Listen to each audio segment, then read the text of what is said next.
All right. Good evening, everyone. Welcome to a very special live stream tonight.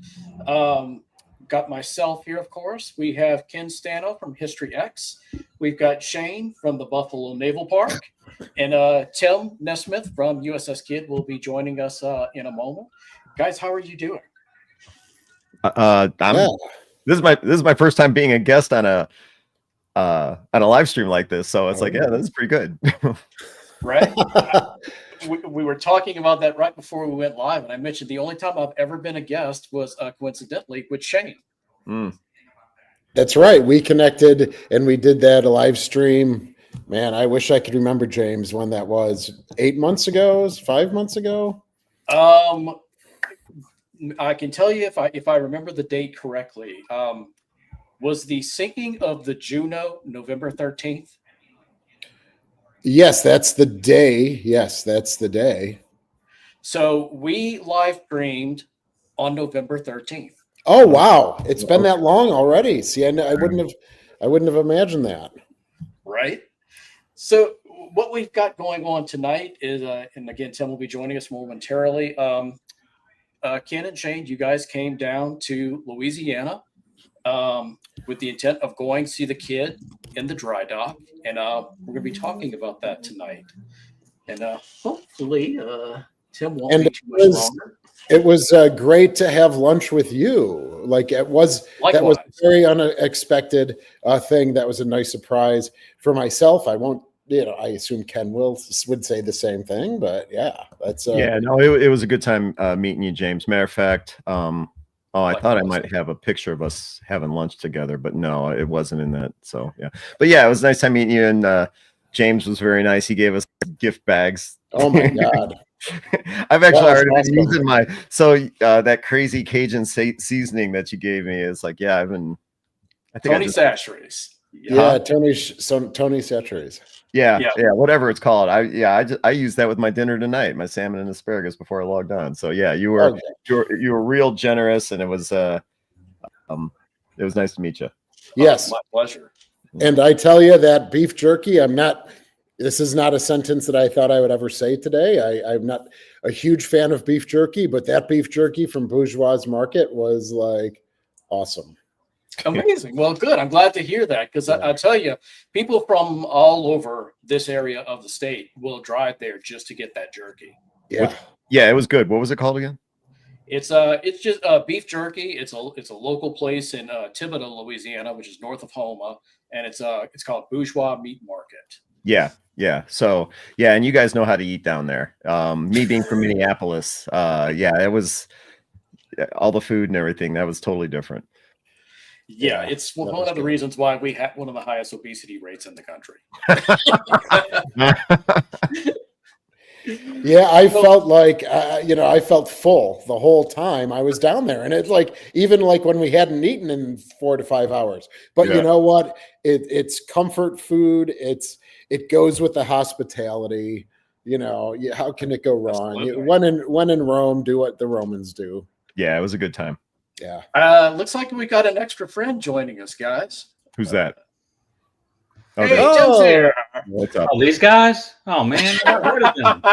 Yeah. You never told us Tim was going to be on the line. Oh man. Oh, I'm sorry. Yeah. If I'm crowding you, I got stuff to do, so I can leave. So, guys, before we get rolling into tonight's topic, now that Tim is here, I got something I need to share with you guys. What do you got? The hat. So, before we kick things off, let's see. I'll be right back. Yeah, absolutely. Where's he going? He's running. He does that all the time. Well, we got to wait because I want Shane to see this too, because I want a genuine reaction from Shane. He's going to get a kick out of this. All right. Yeah, I'll give him. Oh, here he's back. Oh, there he is. He's right there. Sorry, I had my TV on and I was worried that the sound would bleed through. Okay. Speaking of which, is my mic okay? Am I? Yeah, your audio is great. Okay. Yeah, you're good. So, for everyone who is subscribed to both Buffalo and Kidd, This was you last night.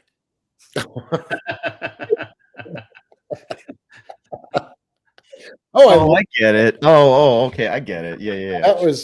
That was funny. And people in the comments, maybe they did that with you, Tim. Was I have 2 screens and I have Tim and Shane playing on both screens, right? So that was a great video. I swear. Dueling pleasures. Yeah, it was to have Molly and Omar, and they did the video with different angles, even though it was seamless. That was fabulous. That was really cool. I liked the way they did that. Yeah. I had no consultation in the matter whatsoever. Well, you're talking about how they edited the footage together from. Yeah, it was interesting. Roaming around the ship, or actually, I should probably back up. Whenever I go someplace, if it's a warship or some type of World War II airplane, or even just a museum, it's me holding the camera, or you've got to set up the camera and you've got to appear in the shot, all that stuff. But when we were at the dry dock, you got Molly behind us, Omar, following you around. It's like, I don't have to worry about a camera. It was great. And then you watch some of these videos that the kid puts up there. It's like, oh man, they've got like multiple angles that they can edit in, and it's good quality stuff. And at one point, if I remember correct, you had Shane as a cameraman. Might have. Did I, Shane? Yeah, I might have. For you, Ken? Yeah, you know what? I think you had my GoPro for a while. So yeah. So yeah, it was a different experience. But before we logged on, I was saying to James that it was great to see all that stuff, but then I never really got the opportunity to be a tourist and check out the bridge. I never went down to the engine room. I was always following Tim around, or I was following Shane around, and don't get me wrong, or Parks. And don't get me wrong, that was interesting because you're seeing it from their perspective. You're hearing what they have to say. But I'm thinking back, it's like, I never walked up to the bridge. What the hell? Right now, there's not much to see because she's emptied out. So you're going to have to make an effort to come back down. Yeah, I'll have to do back that. Here and we get her filled back up again. James will have to give me more stuff to take home. Right. Yeah, I think my wife kept your pepper jelly, by the way. Yeah, I noticed it didn't show up in my.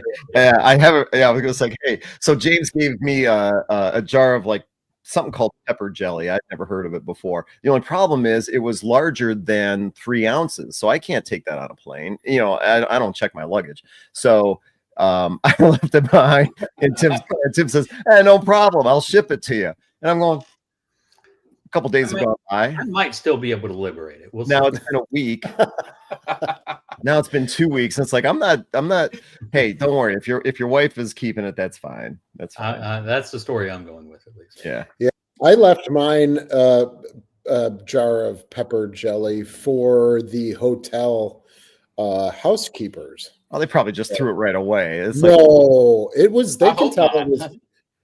I could tell it was on. They would be able to tell it's unopened. Yeah, great. So I left a little note and said, "Here's some pepper jelly." Shane, I couldn't. Shane, instead of putting $10 under the pillow, Shane leaves a jar of pepper jelly.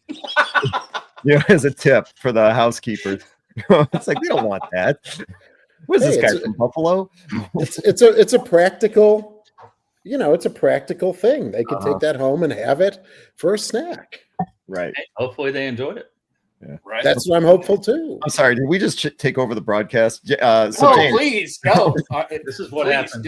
No, it was, and again, it was such a, as we were mentioning before it started, it was such a nice surprise to meet James and have lunch and just to kind of hear, meet you and learn about you and vice versa. And that was a nice surprise for Ken and I, no doubt. Yeah, it was a good time. Hey, James, I have a favor to ask you. Sure. Can you swap your screen with mine? He's so no, don't do it. He's so used to being the upper left. Just click on it and swipe it to the right. Oh, look at this. Can this work? There you go. Look at that. I just learned something new. I'm much happier now. Okay, thank you.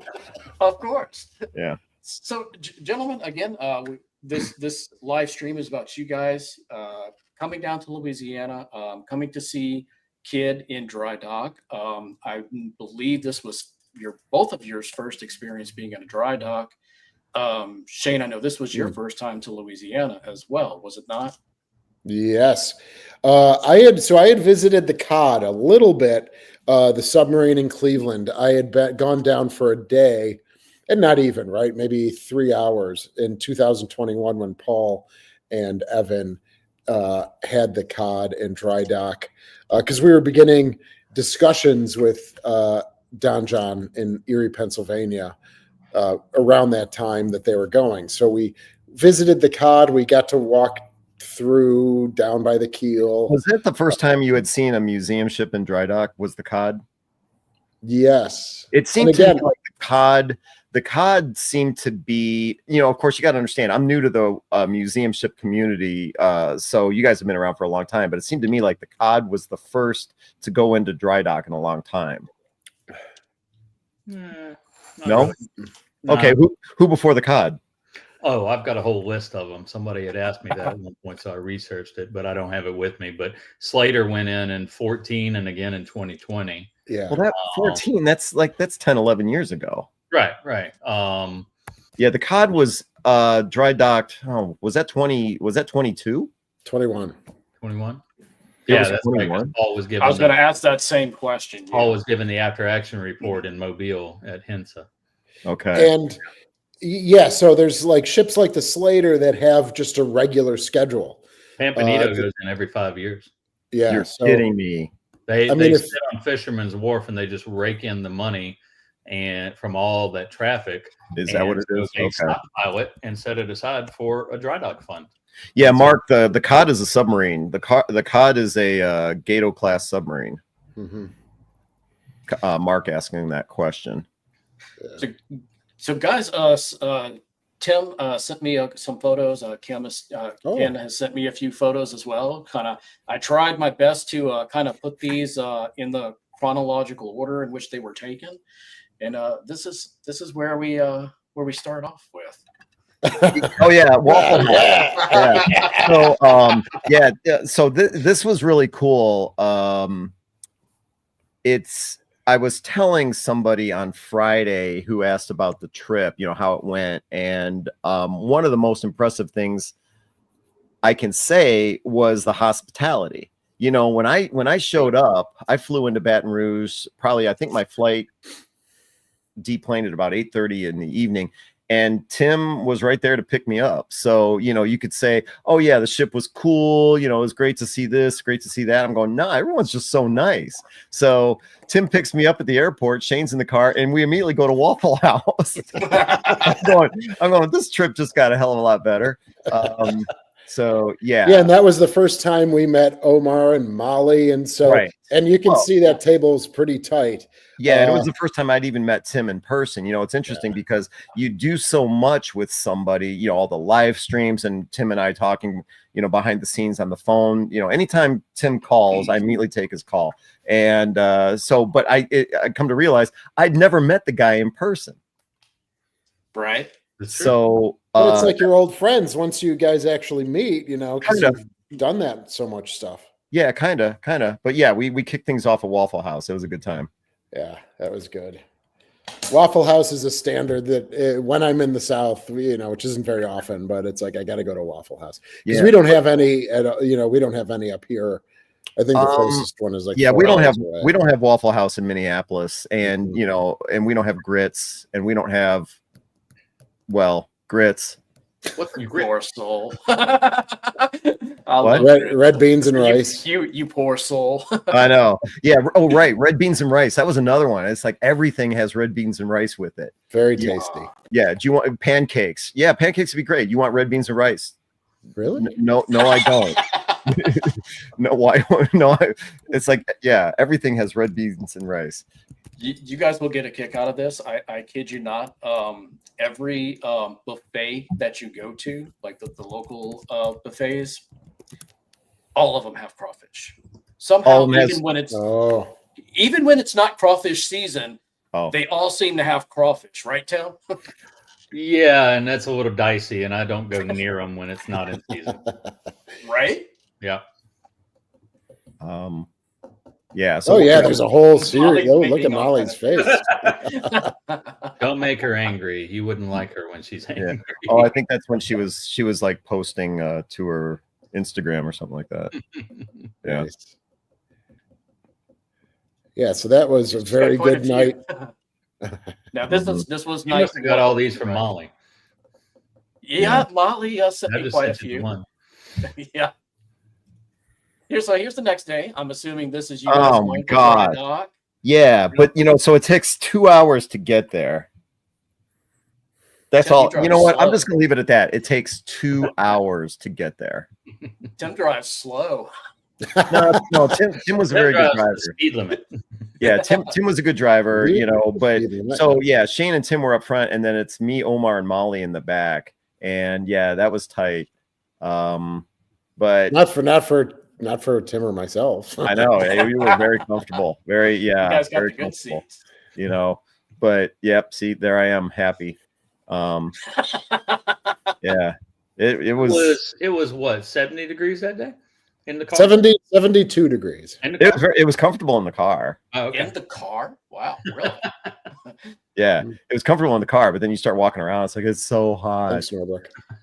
That I'm sure there's going to be something about that. But again, it's so funny with impressions.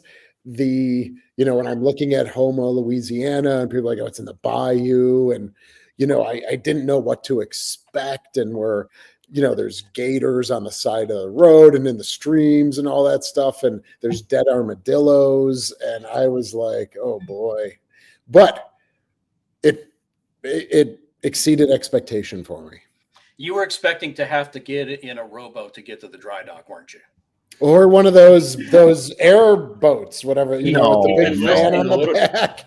No, I never thought it was going to be like listening a little bit too much to Parks's comments about Houma. So, oh yes, understood. Right, if he's from Washington D.C. California area or something. Oh yeah, there you go.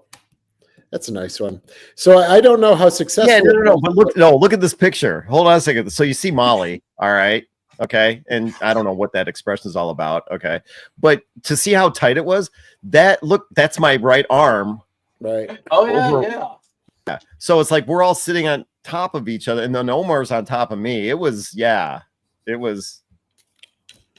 tight. Yeah, that was yeah, I think we actually tried to do, and I don't know, maybe it will be released, so I don't want to jump the shark here, but we did. If you saw the one with it was like the back of Tim's head and my head, right in the middle there was that fabulous camera that you guys have, and we did some recording. Yeah. I don't know if just kind of up next week actually. Oh, okay. Yeah, I'll be quiet. No, I didn't realize that was going to be used. We just did a bull session along the way. Yeah. It's funny. We were talking about the temperature in the car just a few minutes ago. In one of the videos, and I think it's one that's on Shane's channel, when you guys were walking around the dry dock, Ken makes the comment that it's so hot. Busted out laughing. Busted out laughing. I don't know why that's funny. I mean, it was like Tim knows why that's funny. Why does Tim know that's funny? Because Tim knows what I'm about to say is true. When the twin sons of Tatooine and the fires of Hades descend upon us in July and August. Well, yeah, I mean, I get it. You're understating it, James. Yeah, I mean, there's two things you got to keep in mind. One is that, me flying out of Minneapolis, I think when I flew out, it was 34 degrees Fahrenheit. Okay, just above freezing. Which was a warm, start to the day for us. Normally it's colder than that. So when I get to Louisiana, obviously it's warmer, and you expect that, no big deal. But then we're going under the ship, we're checking out the dry dock and everything. I'm going, oh, this is fascinating. It's like kind of sticky. Yeah. And so we're talking to Tim, Walter, and it's like it's kind of hot. And then Tim pulls out the phone. It's like, well, let's see what it is. It's like it's 72 degrees. And I'm like, you're kidding me. That's it. And I realized, oh, it's the humidity. Welcome to Louisiana. It's the humidity. It was humid. And that's no joke. That's no joke. So yeah, you can say I'm weak. We have our own set of rules up here. When it's super cold, it's no big deal for us. But you go down south, it's like, yeah, this is different. Yeah. Oh yeah. Yeah, I mean, these were like really ramped up a couple of day ramped up. that came out all wrong. I'm sorry. Yeah, I have no idea what you're trying to say. Like these were days that were really pretty packed, right? At 8 o'clock in the morning, Tim's picking us up. We're on the road for 2 hours. We're getting into Houma and Thomasee at about 10 in the morning. Then we're doing videos and talking, and then it's lunch. Then it's back and doing more videos. Well, then you even throw in the fact that it's like, oh wow, we're seeing, I'm seeing something I've never seen before out of the water. That's what I was trying to say to get back to your like you didn't even have time to walk around just as right. I mean, we were boom, boom, boom. Yeah. So what was that like, Shane? You and Shane and Ken, when you get into the dry dock, you see her for the first time. I know this is both of your first time in a dry dock. What was that like? And then, like what Shane was saying, you've never seen one of these ships out of water, so that's a first for you. What was all of that like? Well, I can say from my standpoint, and I come from an engineering background. I went to school for engineering, so I've been in a lot of industrial situations, but I had never been to any kind of a shipyard before. And so in order to get to the Kidd, you have to walk past all this other stuff that, all these other ships that are, getting some kind of service, or they're, being built. There was new construction. So it was a lot to see. And I'm just kind of, you pull into the parking lot, it's like, oh, we got to wear a hard hat, really. And then you start walking past these things and you start getting hit by whatever. I don't know what it was, little tiny bits of metal. It's, well, there's some serious stuff going on here. And so I got a big thrill out of just that. And then, of course, you walk through all of this, then you round the corner, and then all of a sudden there's the Kidd. So for me, that was pretty impressive. I don't know, Shane, what did you think? Yes, I wanted to, because one of the reasons for going was to, as a research trip for our dry docking for the Sullivan. So I was very interested to learn that Thomasee only uses floating dry docks. So right, there were 3 or 4 other vessels in the ship's maintenance period, but they were all in a floating dry dock where, a lot of the dry docks around here and in the Great Lakes are more traditional with the slip, and then they close the gates and then the water drains out. Here you're lifting the ship out of the water. And then now it makes sense because you're in a region of the bayou where there's not a lot of deep water, probably, right? That's what I'm guessing. And so any work that would have to be done, you can't have a slip like that to drain out all the water. You have to get the ship out of the water manually. Right. So that was an interesting thing. And then just, and I think you guys did a video where I'm like looking at the bow for the first time, and I included it, I think, in one of the videos that I released. It's just like you come upon the bow and you're just looking at that 17.9 feet and you just have like no idea. Yeah, it would just hit you in the face, right? It's like, wow, this is awesome. And you see the curvature of the bow and all that wonky stuff. That this is a more relaxed environment here, this talk today. But yeah, you get it. You see the curvature of the ship and the keel, and just awesome. So I have a similar experience, but in reverse. So in November of 2023, I went to the Texas and did their dry dock tour. Oh, no I wanted to grab some pictures, but I forgot to get them. But when you get right into the dry dock and you're right next to her, I mean, and you're just, it's just massive. And I remember walking around, and Texas was sitting a lot lower to the bottom than what Kidd is. So you guys, you have to duck to get underneath Kidd. When we were walking underneath Texas, and I went to the very bottom, touched the original 1912 keel, we had to squat walk to get there. That's how much lower she was. Did you do the challenge, James, going from stem to stern? They didn't let us do that. They didn't let you do that? Oh. No. We walked around the ship. We started starboard side forward, and we walked around the ship, and they stopped us so often and, talked about different things about the ship. But no, we didn't get to do that. And when was that? This was November of 23. Okay. And last month I went back. They're doing what they're calling their restoration tours, and she's in the water. She's been out of dry dock for a while, and this is the first time I actually go on the ship. And my experience, what I remember thinking is, now that I'm seeing her in the water, she looks a bit smaller than she did in dry dock. So that's my like I say, it's kind of similar to your experience with Kidd, Shane, just in reverse. Right, because you saw it out of water and then in water, and you're like, wow, it doesn't look that intimidating or large, right? Right. Yeah, that's because I really wish that you guys, Tim, were able to do tours. I'm kind of girding my loins for that discussion with Don John Shipyard to say this is just something that we're going to do. So even if so that might be a little sticking point in the negotiation, but I think it's something that's really important. Oh, I know there's a ton of fans that would love to have seen the Kidd the way Ken and I did. I do public tours. No, they didn't, huh? And the COD was at Don John too. So you're going to Don John because it's so close, right? Yes. Yeah. Why would? Yes, there's one in Canada. That would have been the closest. It's only 15 miles away as opposed to 90 for Erie, but maybe a little more than 15, maybe 20, 25 or something. But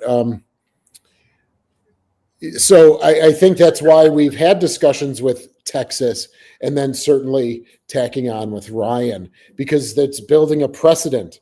And you're saying to the shipyard, hey, the Texas was able to do it. Okay, and then now the New Jersey piggybacking off the Texas, and now we would like to piggyback off of the New Jersey and the Texas, and a negotiating tool. I don't want to give up the ghost or whatever it's called, but is to say, if you allow this will bring us income that then we will just be turning around and handing you. Pretty much. It'd be interesting to know how much. Well, wait, James, what did you pay for that tour? The dry dock tour was 150. The restoration tour was about half that. And so you're paying 100. How many people in the tour? I want to say 15. 15. So you're talking about. Watch, I'm going to do the math. Okay. No, don't, because we have the numbers. Huh? We have the numbers. We have the numbers from the Texas and the New Jersey. They shared that information with you. They did. You got to be able to make a case with. You got to be able to make a case with Don John. It's like, hey, even if it's not like on a daily basis, but maybe like on a Saturday or a Sunday, to have people come in and pay that kind of money, for a museum ship. I mean, that's. Well, Texas was doing it every 30 minutes, if I remember right. But only on Sundays. Yes. The yard was okay. open. All right. Which that makes sense. You can't. There's serious stuff. Like I said earlier, like 10 minutes ago, there's serious stuff going on in a shipyard. So, but on a Sunday, when that regular work isn't going on, that's a fantastic opportunity. And Tim, so you're saying that the Texas had those tours every half hour? Yeah, so you had 2 or 3. James, correct me, because you went on one. I was busy with Travis and the team doing our own thing when I went, so I didn't take the tour. I had something special from them, but I want to say they had a tour going off either every 15 minutes or every 30 minutes. So they were running some concurrently, like on a racetrack pattern around the ship. 2 or 3 at a time. It may have been every 15, because I do remember a couple of groups ahead of us and a couple of groups behind us once we were in the dry dock. Yeah, and that's all day long. Wow. Yeah. So they were running a lot of people through there and doing it successfully. And so far as I've heard, nobody got hurt. They were very, very stringent with the safety rules. So that's great. And same for New Jersey. And Libby actually told me for New Jersey, after the first weekend that they did theirs, one of the shipyard guys was like, well, I don't need to be here from now on, because you guys made your case, and I see how you're running it, and you guys are being 100% safe. So holy crap. So wait, Eric asked the question, how long did the tour last? James, the tour was 2 hours long? Yes. What the heck did they show you for 2 hours? So again, we start at the starboard side forward. They give you like this introduction, and then you go a little ways, you stop, then they talk for 10-15 minutes, you go a little more, they stop 10-15 minutes, talk, and you just keep going. You make your way around the ship, and by the time you're done, you've been there for 2 hours. I like how James answers the question. You walk 10 feet, then you stop, and then you talk, and then you go another 10 feet. And I would have liked to have heard, I don't know, maybe like what they were talking about. But James, he just talks about the logistics. It's like, yeah, we walked here, stood there for like 10 minutes. Then we walked over here. Did you actually, I don't know, listen to what they had to say? Oh, absolutely. But you're asking me to retain that information from over a year ago? No, it's talking a lot about the torpedo blisters because that was a big deal. That's the big thing there. Yeah. And don't forget, you're talking about a battleship, so you're not talking about a small boy like the Kidd. You could make an argument that, yeah, it's a battleship. They're paying $150 because it's the battleship, but I would still argue it's a destroyer. All right. So even if it's $75 or $100, I still think you'd get a lot of people that would pay for that. Oh, yeah. Yeah. And so, Tim, I got to imagine you talked to Thomas C about it, and they immediately shut you down. No, actually, I talked to Parks about it, and Parks was supposed, because everything with this, because here's an additional thing that Texas went through. I don't know if New Jersey went through, and I don't know if Shane will be going through, but this is a state project. So the state gave us X amount of money to do this. So everything has to be compartmentalized at a certain level. So like, if they have a question about the ship and how we want to handle a repair on the ship, and, we want to increase the plate thickness on this, give you a little bit longer lasting stuff, then there's a state architect and a naval architect and a naval engineer and me.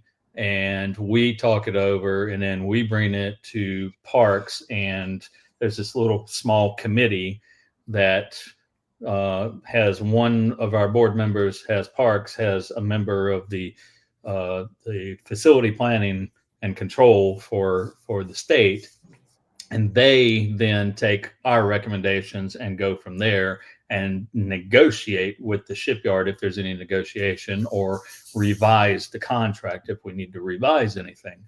So it's a very bureaucratic process. So me talking to Thomasy about doing, dry dock tours is just very informal. And then I go and say, hey, why don't we try dry dock tours? And then it goes up the chain, and it comes over to the shipyard and goes down the chain and then back up. And yeah, it's a whole bureaucratic thing. So I think probably ultimately the question was liability, which is what it was for Texas, what it was for New Jersey, and all that. I can't say who said no. It may have been the state of Louisiana that said no, for all I know. But yeah. To Tim's point, though, we were talking about the safety with the Texas. I can say on the dry dock tour and the restoration tour, in addition to the docent that was with us, there was also other staff around the group as well. And when we were at the bow on the restoration tour last month, I kind of let the rest of the group kind of get ahead of me, because I really wanted a selfie of me, in front, the bridge of the ship and all that. And one guy stood right there with me, and he would not move until I got caught back up with the group. Well, I get that. When we were down there in Houma, we weren't really allowed to go anywhere. Shane and I weren't allowed to go anywhere unless we were escorted by Tim or Molly. That ain't true, buddy. What? Okay. Well, we weren't supposed to go anywhere unless Tim or Molly were with us. So Shane, you actually see in one of our videos, I'm walking over and I'm whispering to Shane, and then I pat him on the shoulder, and Molly if you really got to listen real close. And I'm basically telling Shane, I got to watchdog you, so you need to stay close. Yeah. I mean, I was good, right? You didn't see me wandering. Oh, yes, you were good. Yeah. This is our wonderful lunch. Oh, that's awesome. And there's James there at the head of the table, and Omar at the other head down near Tim and myself. Yeah, that was A-Bears, man. I felt like Yeah, I was in fried green tomatoes. And that plastic bag that's hanging off of my chair, that's filled with that's the gift bag that James gave us. You know, the what am I trying to say? The swag bag. Swag bag With all kinds of good stuff. And there was like some kind of like cherry pie thing in there too. The Hubix pies. Oh yeah. Yes. Mine was chocolate. Yeah. Oh, you know what? I'm sorry. Mine was chocolate too. Yeah, mine wasn't cherry. It was chocolate. It was really good.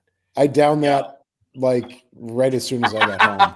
Yeah. Because it was it was getting a little crushed in the right. It was even the foil was like awesome. It's like that wax paper. Oh yeah, that was a true.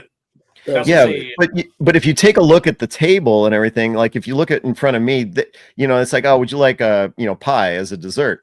And look at this monstrous piece of lemon meringue pie.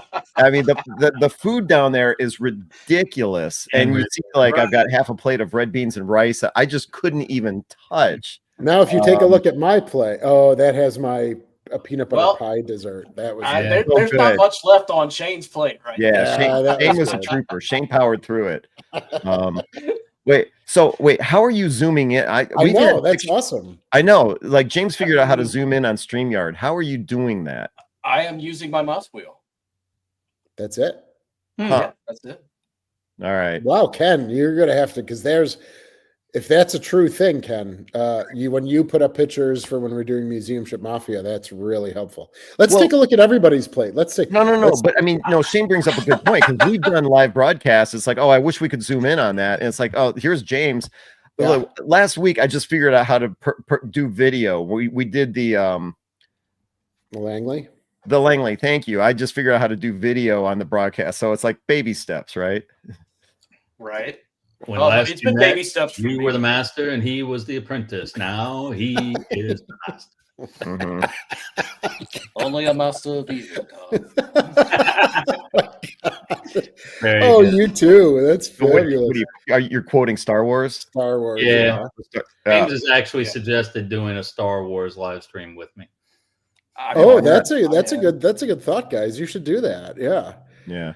Looking at the comments, Not Sure says the mosquito is a state bird in Louisiana. I would argue the mosquito is also the state bird in Minnesota, because we do have them. We did not see very many, like everyone's saying, oh, insects, take, the highest strength off that you can take, and jungle version of off. And I did not see any insects really. No, you could see me here in this picture. I was very comfortable. Insects were not the issue. No, right. You hit not this spot in the weather is what it was. Well, and you had to wear these steel-toed boots too. And those got heavy after a while. My shins, the next couple of days, because you're wearing these heavy boots. I don't know about you, Shane, but they were sore. No, you were fine? No, I was fine.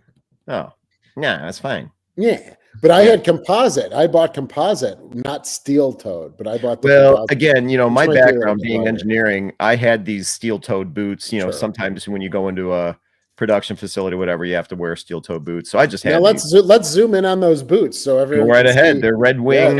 Let's see. Yeah, they're Red Wing boots. There you go. Yeah, you can tell they're kind of worn. Yeah, nice. That's good. Yeah. Yeah, and there's our bag. There's our swag bag. You got. I don't know. Ryan. Ken's got his right in his right off his left hand. Oh, I wasn't letting go. There was good stuff. I don't know because then I was in the other chair for a bit with hopefully with my swag bag too. But I didn't forget it, but hopefully in that picture. Oh yeah, isn't that a nice one? So that's the next day. Because we went to the same restaurant for lunch both days. Oh, did you? Okay. Yeah, we went back because I had assumed these were all on the same day. So sorry, guys. These are going to be a little out of order. Don't worry about it. That's all right. Yeah, it's all good. So that's the second day as well. It must be. I didn't send you that. Molly must have sent that. I purposely left that one out. Oh. Yeah, it looks like your belly's full. You're ready to just relax and kick back on the front porch. That's nice. Oh. Oh yeah, there's Oh, Molly's wow. shoes, and there's Tim's shoes. Yeah, nice. I have to get pull-on boots. I can't do the lace-up boots anymore. So this looks like day one after I had lunch with you guys at the where the blimp hangar used to be. Oh yeah. Yeah. Okay. Yeah, because I recognize that.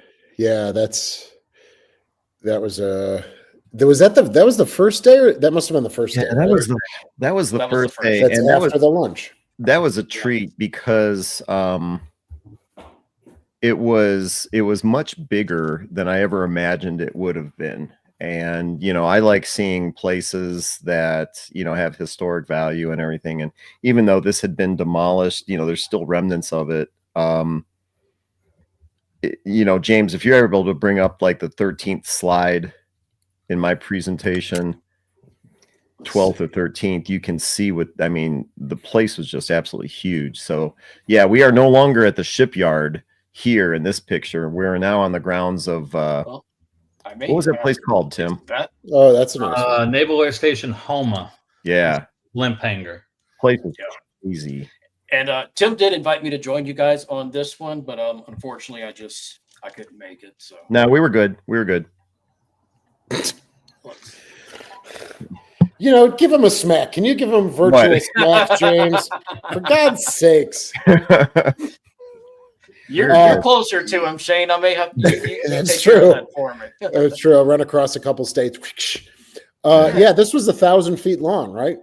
Yeah. And then you guys were using your maths and saying, oh, well, then you could fit 8 250 feet or 4 500 feet, side by side. I remember you guys doing all that math stuff. Well, what we were doing was we were figuring out how many airships they could fit into that place. Well, yeah, that's what I'm saying. Eight. If it's 250, you could fit 8. If it's 500 feet, you could fit. Yeah, you guys were really working hard on that one. That was actually the same image in your number 13 slide, Ken. Say that again. That's actually the same image. That's number 13. Oh yeah, it sure was. Yeah. So yeah, it was just a really crazy place to visit. And yeah, so and what people don't realize is when you see these structures on either side, how big they are. I mean, they're probably 40 feet tall. Easily. Yeah, so that was a treat, and I definitely have to thank Tim for setting that up, getting us the access to. You thought I did that for you? I did. I've been trying to do that for years, buddy. Oh, yeah. You inspired me to make another try. Nice. Yeah, it was a good time. That's going to be actually. Are we doing a 2-parter on that? Yeah, I haven't. So I did an interview with a World War II veteran that flew blimps during World War II in the Atlantic, and so I need to. What's that? Wow, that's really cool. Oh yeah, this guy was amazing. Unfortunately, he passed away a couple of months ago. But you're talking about someone 100 years old, still driving, sharp as a tack. The guy's name was Jim Plummer, and he flew K ships, K blimps, K class blimps, which are the larger ones. Escorting convoys across the Atlantic, and in order to house these things, they're really fragile in the long run. So you've got to have these huge structures. And when they realized that, hey, German U-boats are also making their way into the Gulf of Mexico, and they built that air station Houma, I think in 1943, to all of a sudden have airships fly over the Gulf of Mexico too. A lot of people don't realize that blimps played a large part after the U.S. got their act together, protecting convoys and stuff like that. Blimps played a large part when it came to coastal defense. So I don't know. I'm kind of fascinated by the whole thing. And I had an opportunity to interview one of these veterans. And, he's real, hey, did you ever come across a German U-boat? Oh, yeah, all the time. Did you ever shoot at one? Well, what did you think we were going to do? So the guy was great. And he talked about how, these guys shot back and then they tried to make it back to shore while they were deflating, so it's a real fascinating subject, and being able to visit a place like this just kind of brings the whole thing home. So I really enjoyed the opportunity to just walk around. Do you guys want to talk about the louvered the doors on the front and back, or the stern and bow of that hangar? I know there was a lot of work being done. Well, I mean, when- look, I could do a whole episode just about that. Oh. Are you? But I mean, we should probably talk about the kid more than anything else. Well, I was actually going to ask Shane and Tim this question concerning Kidd and Sullivan's. I know Kidd was in the Atlantic briefly. Shane, I don't know if Sullivan's was. What was Sullivan's in the Atlantic at any point before the Pacific? In World War II? Yes. No, she was constructed in California, and she immediately after commissioning went right over. They had their shakedown cruise and went right over to Pearl Harbor, and then joined the Fast Carrier Task Force at the Marshall Islands, and then that was her first foray into the stuff. Okay. I was asking because I was wondering if either ship ever had any U-boat encounters in the Atlantic. None that I'm aware of for Kidd. Kidd really didn't have any interactions with a lot of subs that we can say were confirmed. They dropped, as one guy put it, we dropped a hell of a lot of depth charges, but we got no proof that we hit anything or came near anything. So, gotcha. I think there was yeah, I don't know. There was the commanding officer, Tom Hanks. Wasn't he dropping some depth charges on yeah. Yeah, no, that's good. Yeah, I don't think there was much, our threats, and that's why, in July of 1945, as we both of us sing from the mountaintops, there was 95 destroyers steaming back to California to get one of their quintuples removed and to add quad Bofors on the midship, because they were going to send us back, and they expected the war to maybe last another 2 years before the atomic bombs. And we were preparing to get kamikazed, and that's what they did with a lot of the Fletchers. Sent us all back all at once in July of 45. Yeah, Kidd can definitely speak to the kamikazes. Yes. Yeah. Tim, you guys just did you just had the April 11th ceremony where you did it on both the ship and at the museum. Yeah, that was a busy day. That was 2 hours down, do the ceremony, 2 hours back, do the ceremony, and then I had tickets to a comedy special down in New Orleans with my wife. It was our Christmas present to each other. So then 2 hours back down to New Orleans. Oh my God. That's a lot of driving. Yeah. There's a lot. Right. We got home around midnight. Wow. But it was a good day. It was really good when Molly's like, stop, shut up, look behind you. There's an American eagle circling. I wanted to mention that because in that live broadcast, you're ringing the bell, you're mentioning the names of the crewmen. And so I think it was, that shipyard worker, his name's Bam Bam. Bam Bam. Yeah. And he came over and told you about the eagle. Yeah. That was actually a pretty interesting part. And then you had mentioned that that's never happened before. No, not, I mean, we've got eagles around Baton Rouge, some nests, and I've seen some motion, on the port side, and I've walked between the gun and the deck house and stepped over, and they're fishing right off of the ship, like 50 feet off the ship. One's circling, one's diving down, and then comes up with a fish and they fly off. We've seen that, but never in all the times we've done the ceremony outdoors on the ship in Baton Rouge have we ever had an eagle circling overhead, or have we seen an eagle sitting on top of the radar or the yard arm. And somebody took a picture a few months ago, and that eagle is perched up on our air search radar. There's a nest right where you turn off of Industrial Boulevard, fronting Thomasy. There's a nest across the highway, up in the trees. And I gather that's where she's at. We've seen her hunting in that big open grassy area bordering Thomasy before. So I've seen a lot of American eagles since we've been in dry dock. It's fun. So here's day two. Yeah. Of course, you guys went back to the shipyard. Our Parks joined you guys on day two. So what all did day two entail? Because I did not meet up with you guys at any point on day two.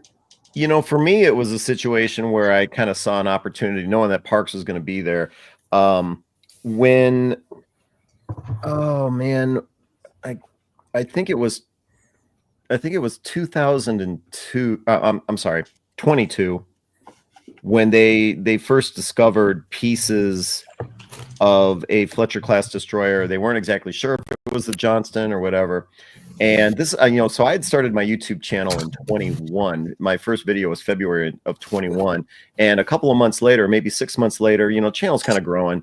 And I get this message from this guy, Shane, from the Buffalo Naval Park, and talking about, I'd created a couple of videos about, they may have discovered the USS Johnson, maybe not, I don't know. And then this guy, Shane, asks, hey, can I post a couple of links, you know, on your YouTube channel? My channel was still pretty small, and you know, ours were about the same size. Well, Shane did something very clever, which was to go around the USS the Sullivans and kind of like, he called it decoding, but he took some of the images that were available online of this debris field that came from a Fletcher class destroyer, and he went around the Sullivans to say, well, that it could be this, it could be that, it could be this. So when I knew that Parks was going to be there on the second day, I kind of stole Shane's idea, and I downloaded some of those same images, and it's like, all right, Parks, take, you know, what is this, and take me to that part of the ship. So that was a real interesting opportunity for me. You know, I can bitch and complain about, you know, I didn't have time to make it up to the bridge. I didn't have time to check out Shaft Alley or make it down to the engineering spaces. But, you know, you know, so Ken, what were you doing? Well, I was walking around with Park Stephenson, and he's showing me this and that. Great opportunity. What else were you doing? Absolutely. Well, I'm following Tim NesSmith around, and he's showing me this and that. So it was a good day for me. Yeah, I could probably, or I knew if I had the opportunity, I would sit down and pick Parks' brain all day about the Johnston. So Yeah, glad you got that opportunity. Oh yeah, and it's you know, Molly was with us, Omar followed us around too, and that's another video that, you know, that I'll be working on in the next month or so. So it was very interesting, you know, for me to have that opportunity. Absolutely. That was a really unique idea, Ken. When you started describing it, and Parks was like, no, that people won't find that. I'm like, no, they will. That's really kind of cool. Well, especially if you approach it from, again, me being an engineer, and if people aren't familiar with my YouTube channel, it's kind of the reason why I started the channel in the first place. Was we were all quarantined during the pandemic, and, you know, we're all on YouTube, and I wasn't really finding. You find all kinds of great stuff on YouTube, then you want more, or you want something a little bit more in depth. So, you know, I wanted something a little bit more technical. And so to be able to show a picture of this mangled piece of junk at the bottom of the ocean, and, you know, to show it to somebody like Parks and say, oh yeah, that's blah, blah, blah. I'm going, how the hell do you know that? And he said, well, see this and see this, and well, let's just walk over there. So for me, I can understand why somebody like you or Parks might say, you know what, that's not going to be that interesting. But to an outsider like me, all I see at the bottom of the ocean is this mangled piece of garbage. And to have somebody decode that, and that's Shane's word, not mine, but it's really appropriate to have somebody decode that and say, no, that's not the barrel. This is the barrel. Or no. If it's just upside down, flip it over. It's like, oh yeah, you know. So I really enjoyed that a lot, and I can't wait to get to work on that video. And see, that's why I was really pleased that Parks agreed to do it, because when all of this was going on at that time, what you're talking about was what got Parks really interested in it. And I think the whole thing around Titanic and revisiting that a lot and everything kind of, you know, you get tired of it after a while, I'm sure. Of course you do. Of course you do. Same exact thing with me when we were looking at Vulcan's footage when they just had the debris field before he and Victor went and made the dive.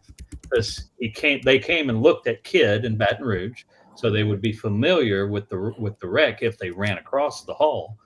But looking at the wreckage, he's trying to figure out what is missing and doing exactly what you were doing, Tim. Look at this. Do you think that might be 53? I don't know if that's 53. That might be 54. That might be 50, and just kind of turning it around and looking at the puzzle piece and seeing if we can figure out where it fits. Yeah. And so I think it's a situation where, like people come on board Kidd and they look at the ship and they're like, oh my God, she's beautiful. And Nathan and I will be like, what are you talking about? Well, the galley looks beautiful. I'm like, are you kidding me? This is messed up over here. The paint's messed up, and we're trained to look for the negative so we can make it positive. And we miss the beauty of the ship, so to speak. So I think Park kind of fell into that trap a little bit. Yeah. Molly's here. Hello. Hey. It's the same name as the as Molly that was there. Yeah. Yeah, so Shane, I'm sorry, I've been taking up all the time. Now it's your turn. What did you think about day 2? Stop talking. Stop talking. Right.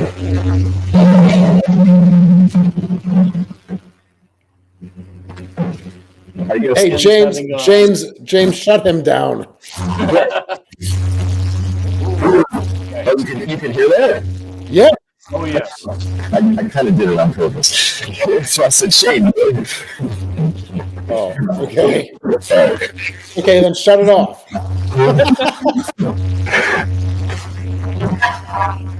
Look at the comments. Okay, sorry guys. I've been accused of picking on Shane a little too much, but yeah. All right, so Shane, it's your turn. You still can't hear me? No, Ken, there's something going on with your audio. Hold on a second. Can you mute him, James? Did his camera lock up? Okay. There he goes. There he goes. Wow. I think Tim got muted too. I mean, just to make sure that it wasn't me. Oh, okay. Sorry, everyone. Sorry Wow. about that, guys. See, I thought he said he did that intentionally, and then Yeah, I thought he did too. and then he just kept doing it. No, he doesn't pick on me. I want him to pick on me more. That's fine. It honestly is, it's a great mind game. The second day, I'm actually kind of racking my brain. Yeah, that's, Ken and Parks went off. I think, Tim, that's when we did, I filmed the passageway video, Yeah, we did a few things together. We did the double ladder. I filmed your aft head. Yeah. So I think, the second day we kind of broke out a little bit. You were doing comparisons Yes. between Sullivan's and Kidd, and I think you had Molly for the most part. Every once in a while I bopped in and Yes. ruined your takes and then moved on. No, but that does remind me of when we were in your steward's berth and you and I were filming, and then all of a sudden Parks is like, hey Shane, right? Remember that? And so we had to stop filming, and I don't know, he just wanted to show me. I think he wanted to show me the vents on your the louvers on the vent. on the louvers, yeah. And I said, yeah, that's great. Tim mentioned it. He was very proud of that. I love them. I love them. Yeah. I don't know why, but I love them. I would love to hear more about. That was what I was doing the second day, James. It was Okay. I filmed the double ladder with Tim. I filmed the aft head, and then I filmed the beam passageway, the midship passageway, which doesn't. All three of those areas are not like ours. I also filmed a little of the quarterdeck there, or where we're at there, with the lovely practice loader, which we don't have anymore. And it was just, I mean, was it long enough? Never. It's never long enough. Right. Like with Ken, I didn't see any of the engineering spaces of the bridge. I also did, and I was also doing a lot of internal filming that we would share as a staff, but not externally on, say, YouTube or something. Right. We filmed the props, we filmed, just the clad welding, the crop and renew, and the plate replacements. So some of the stuff that I was there for, in addition to checking out some of the, certainly comparing some of the differences. So, the days were really, really down, really packed, which is good. But then when you get back and you reflect, you say, oh, I wish I would have done that, or I wish I could have done that. But yeah, here you're saying I would love to hear more about how the decision was made for the camouflage scheme, but it's beautiful. I gotta say, Tim, it's really lovely painted with the 4 different colors, I think it is. How was that decision made?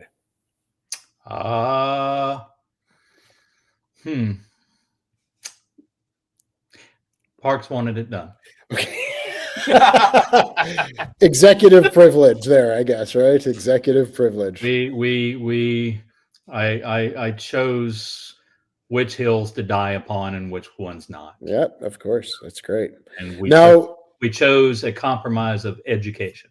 So very good. What would you have done if you had this opportunity in dry dock? And would you have gone to like overall sea blue, or would you have gone back to the graded? Or no, I would have stuck with measure 22 because that's what she's physically configured for.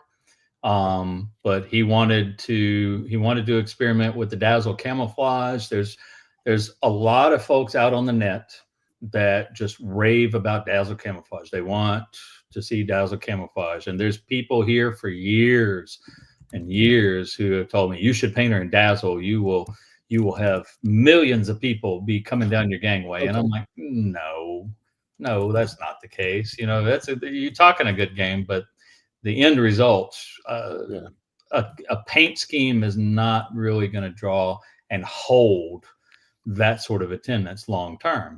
Maybe you'll get a bump and then it's done, but does the bump equate to the amount of money that you're going to spend to paint the whole ship like that? And I don't believe it has. I don't think I've talked with the Slater, and the Slater's like, yeah, we got a bump, and then it went back to normal. Mm-hmm. So, is it worth it? We'll see. But what we decided to do was we'll do this for 5 years. The paint will start fading, start flaking, and then, we go ahead and we do measure 21, which is what she had, the all blue in 43. And then after 5 years, we go back to measure 22, and then we've walked through all of her World War II camouflage schemes. So, and we've educated about measure 22 for 42 years. So we'll educate, why is measure 22 the way it is? Why is dazzle the way it is? Why is 21 the way it is? And then everybody will understand, because there's a lot of people in the comments for the videos on our channel that have been like, I'm so glad you're finally putting her in camouflage. She's like, what? She's been in camouflage since been in camouflage, right? So they get used to it, and they don't even realize that it's camouflage. Right. It's a good chance for education. It is. I agree. It's going to be hot. I'm going to curse it the whole time we have it, but we're going to educate. Yeah, that's good. It'll make people appreciate the crew members a little bit more, because Louisiana in August is fairly close to the South Pacific in terms of heat and humidity. So they can feel what the guys felt. Real quick, I think Ken's still having audio difficulties, so he's logging out and he's logging back in. Okay. Yeah, good riddance. That's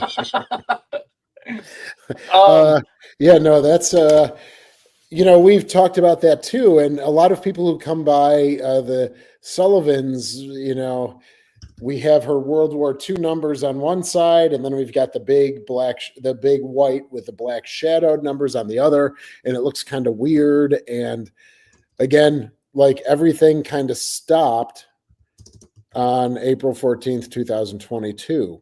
So I was preparing the ship to be in overall sea blue. And I know it's kind of an esoteric way of describing it, but I was going to, if you fast forward all of the 80 years, that's what I was going to do with the camo. Right. So 80 years, it was going to be 2023, was going to be 80 years from 43, therefore overall sea blue. And then in 2025, 80 years from 45, she was going to go into the graded system like she was in late 45 when she was in California. And then in 2031, that would have been 80 years from her Korean service, or begun to be recommissioned, just like the Kidd in 51. And then she was going to go back to the overall Hayes Gray. And so all of those 80 years were going to be her 3 camo styles as well. And then, so we were preparing the starboard side with the World War II color scheme. And now you know why I busted out laughing when I was visiting you in 23 when you explained that to me, and I just busted out laughing. It wasn't anything funny that you said. It was just like, okay, so you were about to do what we're doing now. Correct. So. Yeah. That, I mean, look at this beautiful shot. So there's the floating dry dock. And, I gave a summary of the trip just today to some of the staff at the Naval Park. And, they were very interested in hearing that Thomasee is pretty much not pretty much, I should be more definitive, is an all floating dry dock shipyard. Yes. And you mentioned earlier, part of the reason for that is not so much the water levels, it's the soft soil. Thank you. You can't have an in-soil dry dock like what you're describing. The only one that I know of, and I don't know of all of them, but the only one that I'm aware of, there's one down in New Orleans of all places, and I think it's that way because it's all concrete, and they've been able to do it, and it's pretty old, and apparently, from what I'm told, I haven't seen it. When they drain it, they don't have to pump anything out. They open a water spigot and it drains right into the New Orleans sewage system. Wow, they can take that load, huh? Yeah. So yeah, or not the sewage system, but the storm drain system. Mm-hmm. And so you don't normally in dry dock. You and I have talked about this, and Paul Ferrace taught me about this from Cod's dry docking. You pay every time you pump. So you bring the ship in and they pump the water out and she sits down, you've paid once. You got to fleet it. You pay to pump water back in, and then you move her just a little bit to get to those touch points. And then you pump it down to get her to set back down. You pay.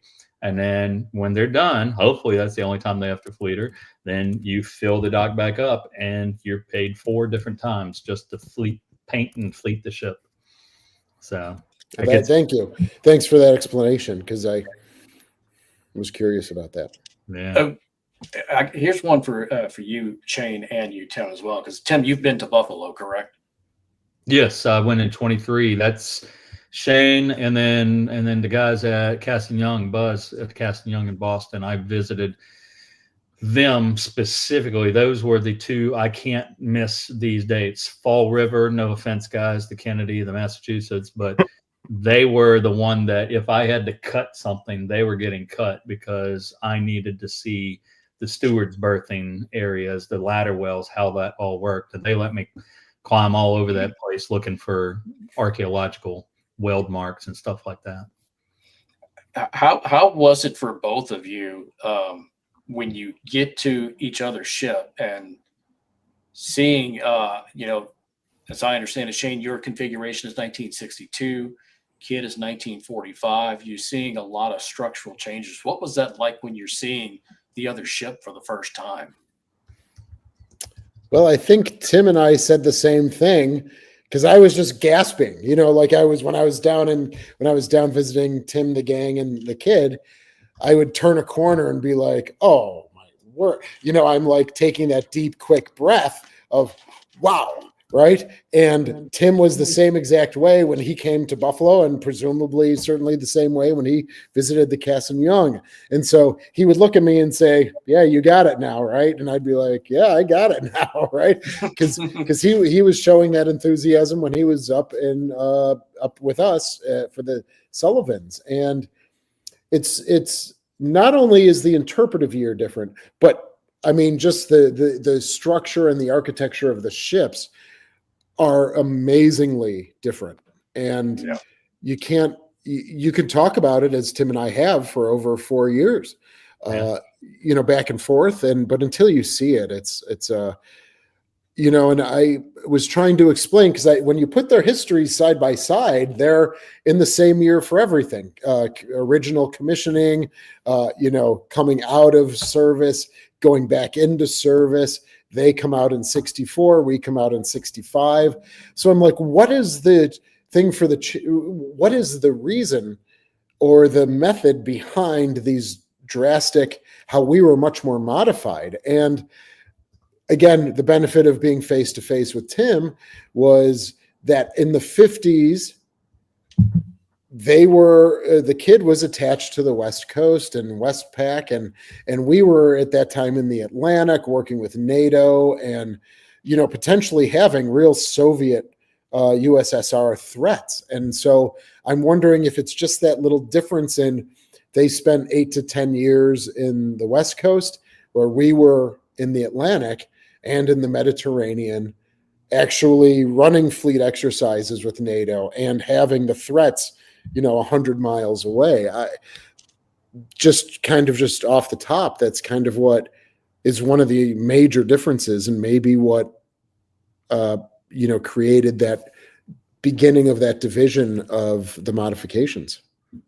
Was there some type of maybe like selection process as to why one ship may have been upgraded and not another, or it was just kind of random? I've never picked up on any pattern, but I was going to say one thing that may have influenced Sullivan's upgrades versus Kidd just losing stuff as they became obsolete, instead of structurally modifying her to take the newer, heavier weaponry, is perhaps Kidd took more damage than Sullivan's did during her lifespan, because you have the kamikaze attack. And when Barry Whitty was down helping us with electrical problems in January of last year, one of the things he noticed in the forward fire room was the electrical is not set up the way it should be. It's not laid out the way it should be. You can actually look at the electrical and how it's laid out and see where the plane punched through the ship and where the bomb punched out the other side. Because stuff that should be there is now in the in the forward engine room instead of in the fire room, which was news to me. I had never gotten that deep into the electrical to figure that out. But and then in 53, Kidd got slammed, almost had her bow shaved off by a Swedish freighter in Long Beach. So maybe some of that structural damage caused to look at it and go, maybe we shouldn't tweak her to take this bigger, heavier stuff. Maybe we should pass it on to another ship. That's just a guess. I have no clue. I've never picked up a pattern. I mean, it makes sense. Yeah, that's a great question. And there has to be an answer out there, whether it's in the shipyard plans somewhere or, in the National Archives. There has to be some BU ship's directive that lists what gets upgraded, what, of the remaining Fletchers throughout the Cold War, and why or why not. So it just takes time and resources to be able to research that. So, I mean, I'd love to be able to go down that rabbit hole. Yes. I love reading about the shipyards and the shipbuilding in World War II. I do it on my own at home, but you just sometimes can't spend that much time on it. Yeah. Right. I'm still trying to figure out why we got a dumbwaiter and you guys didn't. And I've sounded out some of the destroyer groups on Facebook. and just said, hey, who had a dumbwaiter, and when did it get used? Was it easy? Was it horrible? Did it not get used? And I think so far I've found about 5 other Fletchers that had them. And only one of them seems to have thought that, oh, it was useful. The rest of them were like, hey, it just sat idle. It was in the way. So it may have been a failed experiment. Who knows? Sort of like Kidd's ice cream machine. It never got used. Right. Look at that. Look at these shots.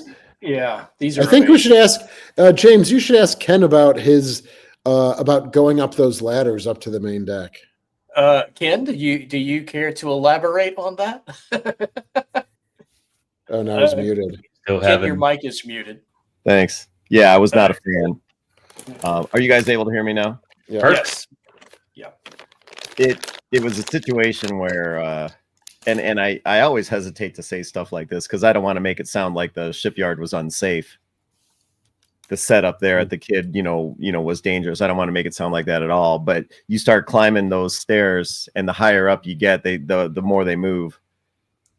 And and then if you look in this picture, the second set of steps, whatever in the background, that's only 4 flights. But see, look at them zoom like that. We got to figure out how to do that for our bar. That's awesome. The one up front is 5 flights, 1, 2, 3, 4, 5, and the one in the back is only 4. And it makes a difference. It makes it, for me, somebody who's afraid of heights, it makes a big difference. Yeah, you too, James. I've never flown in my life because I'm scared to death of heights. Oh wow. Oh, see, and I'm a pilot, but it's just a different kind of, it's unsecured heights, and so to watch, Tim or Shane or Molly go up the stairs, no problem, but I would always have to be in the back taking it slow. So, and they had these things for Texas, and they were even taller.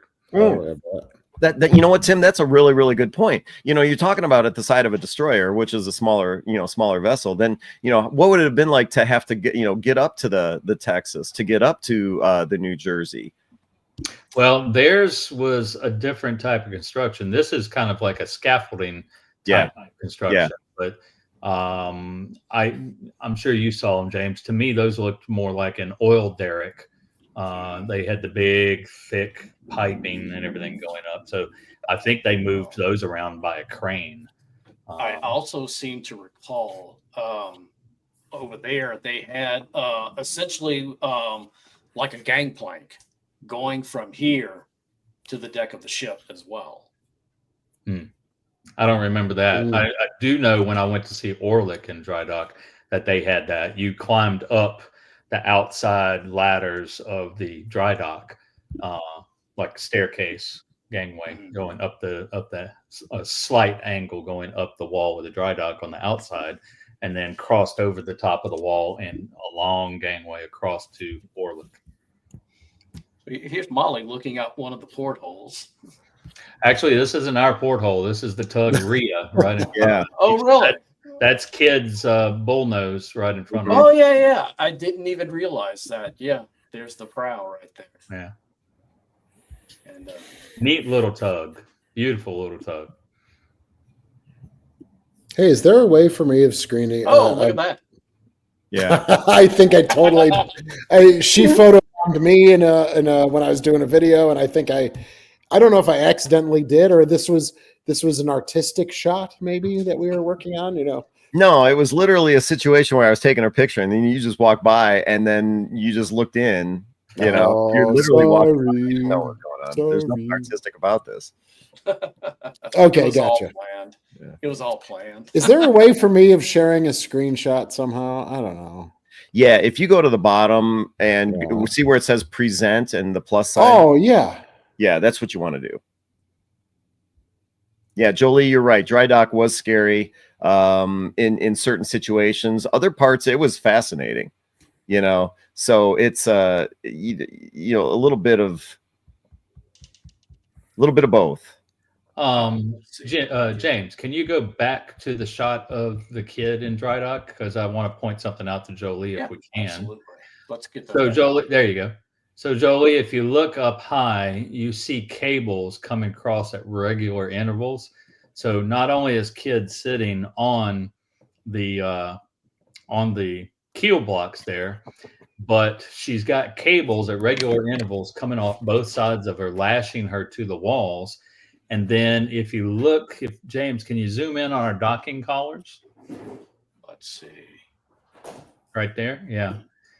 There's a big hole right aft of our docking collar, right there. Yeah. They've got these things welded regularly.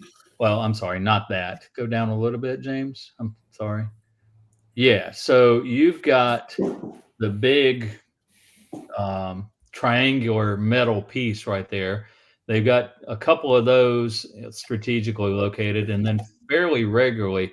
In fact, underneath the stabilizer fin going along the hull by that pole that James has got his cursor next to. Go down a little bit more, James. A little bit more. Keep coming. Keep coming beneath the fin. All right. Now move over to the left of that pole. Right there. Come down. You've got more of these poles. Oh, I see it. Actually welded to the hull with a wide base. So that ship ain't going anywhere unless the dry dock is really bouncing around in a storm. They've got her really stabilized. Yeah, that is one thing I will say. When I was up on deck, roaming around, you did not feel that thing move at all. Yeah. She went through Hurricane Francine in that setup right there and didn't budge a bit. Wow, nice. It may look precarious, but they have made sure that she's not wobbling at all. Yeah. We've got Tim doing like a dance there. He's like, oh yeah. We took that picture specifically for one of our employees that was with us until the ship left, and he was part-time, and he's working at a museum up the street now. He was able to find some employment. We sent a list to all the museums of, hey, these guys are going to get laid off. Can you absorb them into your staff? And he's hilarious. I did not know what I think that's called dabbing. I did not know what that was. And every time he would see me, he'd throw his hands up to the side. Apparently some sort of dance move or something. Oh, that's funny. So I was like, take a picture of me dabbing for Brian. Nice. That's great. What's it called? That's called dabbing. Thank you, Molly. Oh, Molly, yeah. Saint's picture. Yeah. That's the picture you wanted to share? You got to be kidding me. Yeah, because he's gripping you're hanging on for dear life. That was, where we're at. Oh yeah. Yeah. It was awful. And I always tell people, it's like, this is my idea. It's not like Shane dragged me up there. He asked us like, what do you want to see? And I said, well, I want to see something that nobody else gets to do. And he said, well, let's go up 6 stories. What'd you say, to the 06 level on the Sullivans? Yeah. And so we were, I think you figured out, we were like 120, 140 feet up. And wait, so this is on Sullivan's? Yeah. No, that's no. You're absolutely right. Little Rock. Yeah, the toppest point of the Sullivans is still below this part. Yeah. I was wondering about that. It looks a bit high to be a Fletcher. Yeah, I'm wondering. A little bit too big too, and a little too big. Yeah, we were way up there, and so if you looked over the railing, you would look down on the Sullivans, and the Little Rock. It would move. You could feel it move. At least I could. Yeah. So I'm checking the video now to see if I have. You don't need to play it. No, I won't play it. Yeah, it's so interesting for me to hear like the Little Rock moves, or this ship or that ship moves, because my experience on pretty much every museum ship I've been on, none of them move, not a single one of them, because none of them are free floating. At least the submarines, you'll feel the subs move. The cod. I would feel the cod move, but I understand that the Little Rock is resting on the bottom of the Buffalo River, correct? Mm-hmm. But yeah. But when we were up, you're up that high. Any slight movement, you feel. I felt it.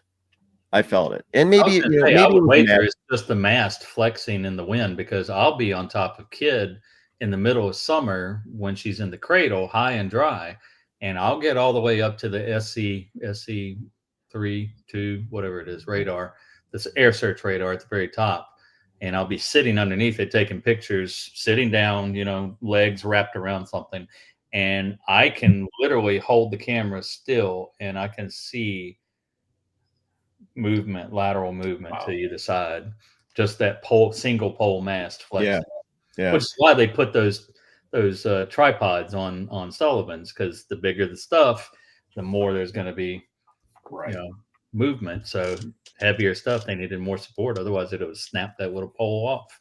You know, you could be right, Tim. You could be talking about, you know, maybe the mast was just flexing. You know, whatever the story was, you know, it was moving. And you know, Shane's not afraid of heights. The guy, the guy to the right of me, that is actually my uncle, who is loving it. And you know, he's also ex-fireman. He had no problem with heights at all. He's laughing his ass off. And you know, but for me, I was just like, this is a bad idea. Bad idea. The ladder was ridiculous that we had to go up. So I just put another one on that actually shows what's in relation to.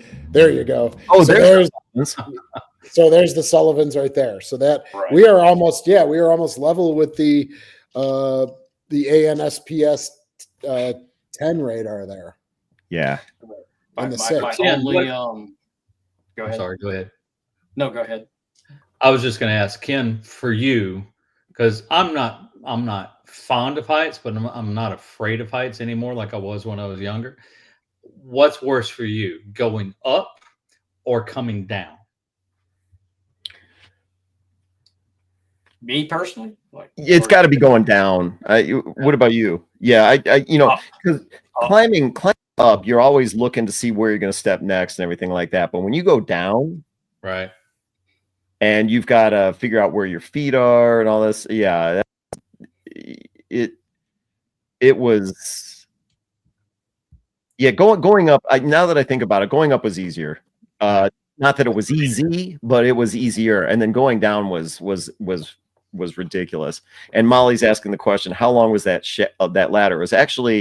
It was not a one continuous ladder. It was 3 separate ladders that, you know, probably each one was like maybe 40. Well, I'm trying to get another screenshot of, because I show a little bit of the ladder looking down, the last one we climb up. So I'm screenshotting that now, and I'll upload it.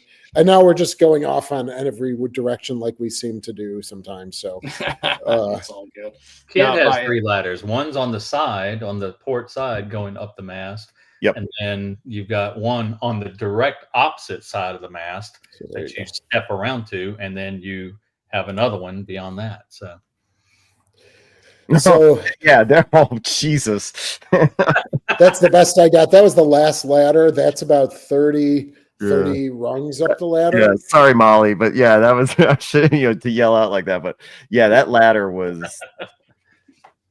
The only thing I can relate to this would be, and I wish I had a picture of her right now, but on the Alabama, I went to the highest deck you can go on there one time. I got over my fear of heights long enough to get to that deck level for a few minutes, and solid as a rock.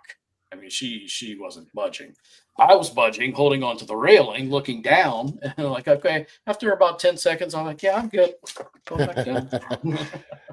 Yeah, I was okay once we got up to the platform. So I do have a problem with heights. I don't have a problem with tight spaces. So I can go into a bilge or a freshwater tank and, you know, crawl on my stomach and things like that.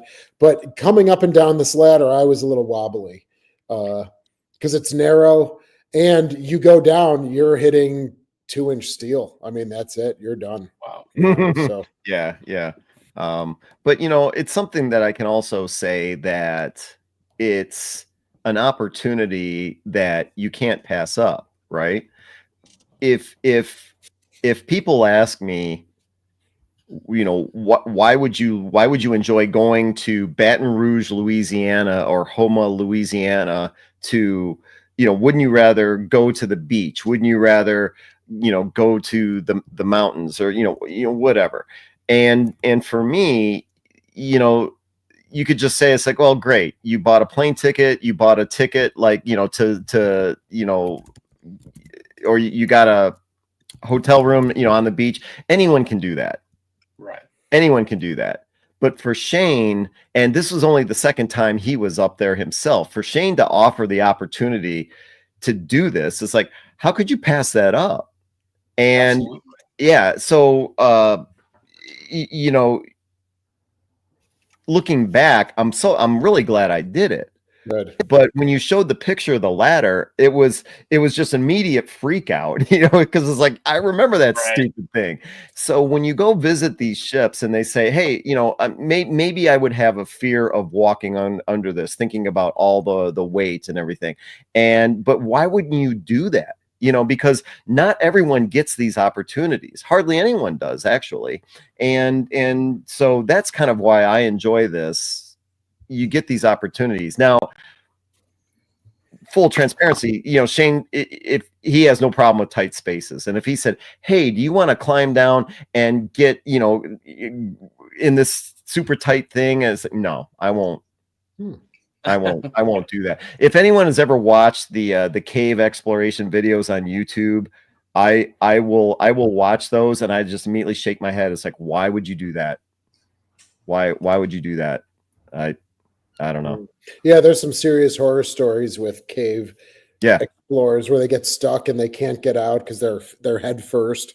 Yeah, and then they just, after 2 days, just pass away. And stuff. Yeah, and Tim, have you ever been on the Kidd where you've to because I think you had mentioned that when the thing went into dry dock, you crawled all over those what did you call those spaces? Voids, coffer dams, tanks. You ever get into a tricky situation like that? Not during the structural survey, but in Baton Rouge, back in the transom area, which I think Shane, you were telling me y'all have that area flooded purposely because you don't have the rudder or the props down there. So you have to counter flood so that she doesn't sit up by the stern. That's interesting. Okay.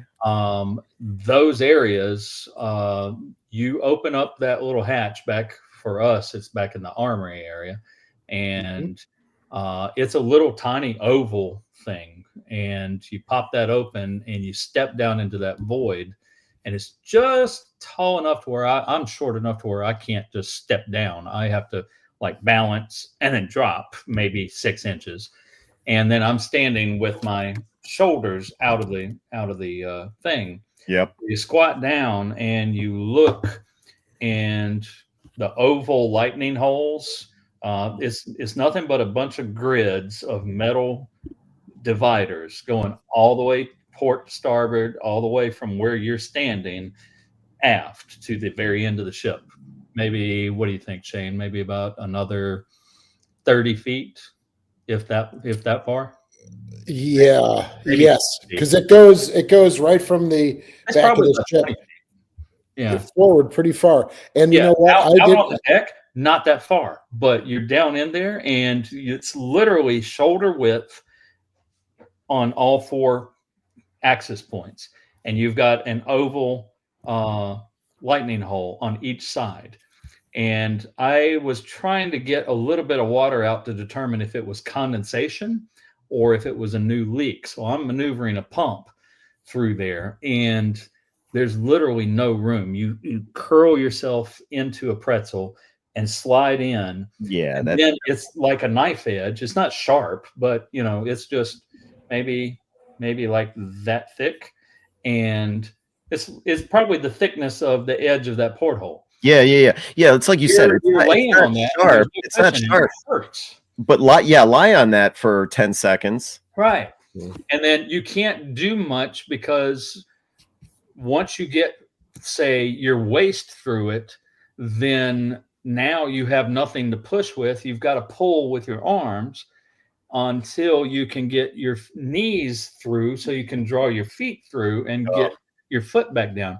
I got about 3 of those in and I got stuck. When my belt got stuck on it, my belt buckle. And then I'm trying to back up, but I'm having to back up pushing with my arms. I got no leverage with my legs. And I got stuck for about 5 minutes. I'm not claustrophobic, but then I began like, okay, Brian is up top. He knows if I don't come see him in 15 minutes, he's calling the cavalry. Well, and that was going to be my next question. Did anyone know you were there? So someone at least knew you were there. Okay. Yes, I don't go in a void like that unless somebody knows. That's our standard safety policy. Okay, that's a good move. But even so, that crap was hurting. Yeah. And so when we got to the structural survey, after I freed myself and got out, no problem. I didn't go any deeper. But when we did the structural survey, the guys were like, okay, all we got left is back here. I said, yep, y'all have fun with that because I've done it once. I'm not going back in there. It's painful. And then they were like, oh, you know what we need to do? We need to go by, this is a shipyard, right? And they have high tech stuff and, they think things through and get it all mapped out. The immediate idea was we need to get some of those pool noodles, and slice them open on one side and just lay it across there and keep going, just keep feeding them pool noodles so they don't, have the problem that you had. And I don't know if they actually ended up using. That's a great idea. I did a video back there, and so James, I just uploaded 4 screenshots of exactly the area Tim's talking about. So if you want to kind of begin, that's where you'd crawl down. Yeah. Now again, we have water there to keep her butt end down because our props are off, so she's less heavy back there. So we did flood her intentionally. But that's when you're crawling down and Tim says you're standing there, you can barely turn, and there's a lightning hole on each of the four north, south, east, west lines. That's what he's talking about. I'm getting a headache just looking at that. Yeah, and you could say, heights or tight spaces, what is it? I would like to be able to say, if someone's, this picture's fantastic, and here's why. You see the peeling paint. It's obviously not on the regular tour route, and it's like, oh yeah, I want to check that out. But do I really? No. Yeah, so I didn't go down there. I just took the camera and you didn't go in there. No, because it's, there's 4 feet of water. Yeah. Right. Yeah. So I just dropped the camera down and I just went, 4 port, starboard, aft, and just took a photo of, or took the video. And these are screenshots of that video. So it's why do we flood the transom? That was a long time ago, but that video, if you haven't watched that one, that kind of explains that. And so you see some of those. So, Tim, you've never been stuck in the Kidd for long periods of time? Like stuck? No. Yeah. No. Really? Mm-mm. That was the closest I've gotten to being stuck. But you said that was just a couple minutes. About 5 minutes. Yeah. See, so the hole here on this photograph, that is a lightning hole. And, if you have to rest your body on that only works for 5 to 10 seconds, and it's almost like slicing you. Where if you look forward or at the top of the image, that lightning hole, has that bracket around it to make it a little easier. But if you're going through a lightning hole that's like on the left, it's just the bare metal, a half an inch thick. Yeah. And if you have to put your stomach on it or something, or your leg on it, and it's your full weight of your body, that would hurt pretty quickly. Yeah. Now, Shane, I know I've asked you this question, but I forget what the answer is. Have you ever been stuck? No, but it's easy to do. Probably, again, I didn't go down here because you can see the water level, but you see the reflection there. I did a lot of work when I first started in the freshwater tanks on the Sullivans, and you go down this narrow thing, a narrow vertical ladder, and the freshwater tanks are, it's one side is the hull, and then it's like comes out and kind of forms like that. All right, so here's the hull, and it kind of starts and it curves around. So the bottom of the freshwater tank is like a triangulated space. And so if you have water pooling down there, you can't just stick a pump or a hose down there because it's not, that narrow. So, and you have to crawl through lightning holes while trying to put your hands on the longitudinals. And so you're kind of floating in the, I don't know if I did a video about it, but I like where we're going with this because again, people are seeing, so I will look to see if I did a video, but you have the big, like a big frame with 3 large lightning holes in it, upper, middle, and lower. And you have to crawl through those into the other side, but there's nothing underneath you. Yeah. Except the ground, which is, 5 feet down or something. So you're kind of balancing yourself as you're trying to go through. And I'll see if there's, I'll be quiet about it because you can go on and on, but I'll see if I did a video about the freshwater tanks at all. That's a good question. Yeah, it is. Check this out, guys. Molly knows the answer to that because I've told her. What is that? Wait, what are we looking at? Molly. Look at Molly's question. Have you ever had guests locked in the ship while closing? You ever lose track of somebody? I mean, because the Sullivans Buffalo Naval Park, you guys don't do guided tours. It's all self-guided. So and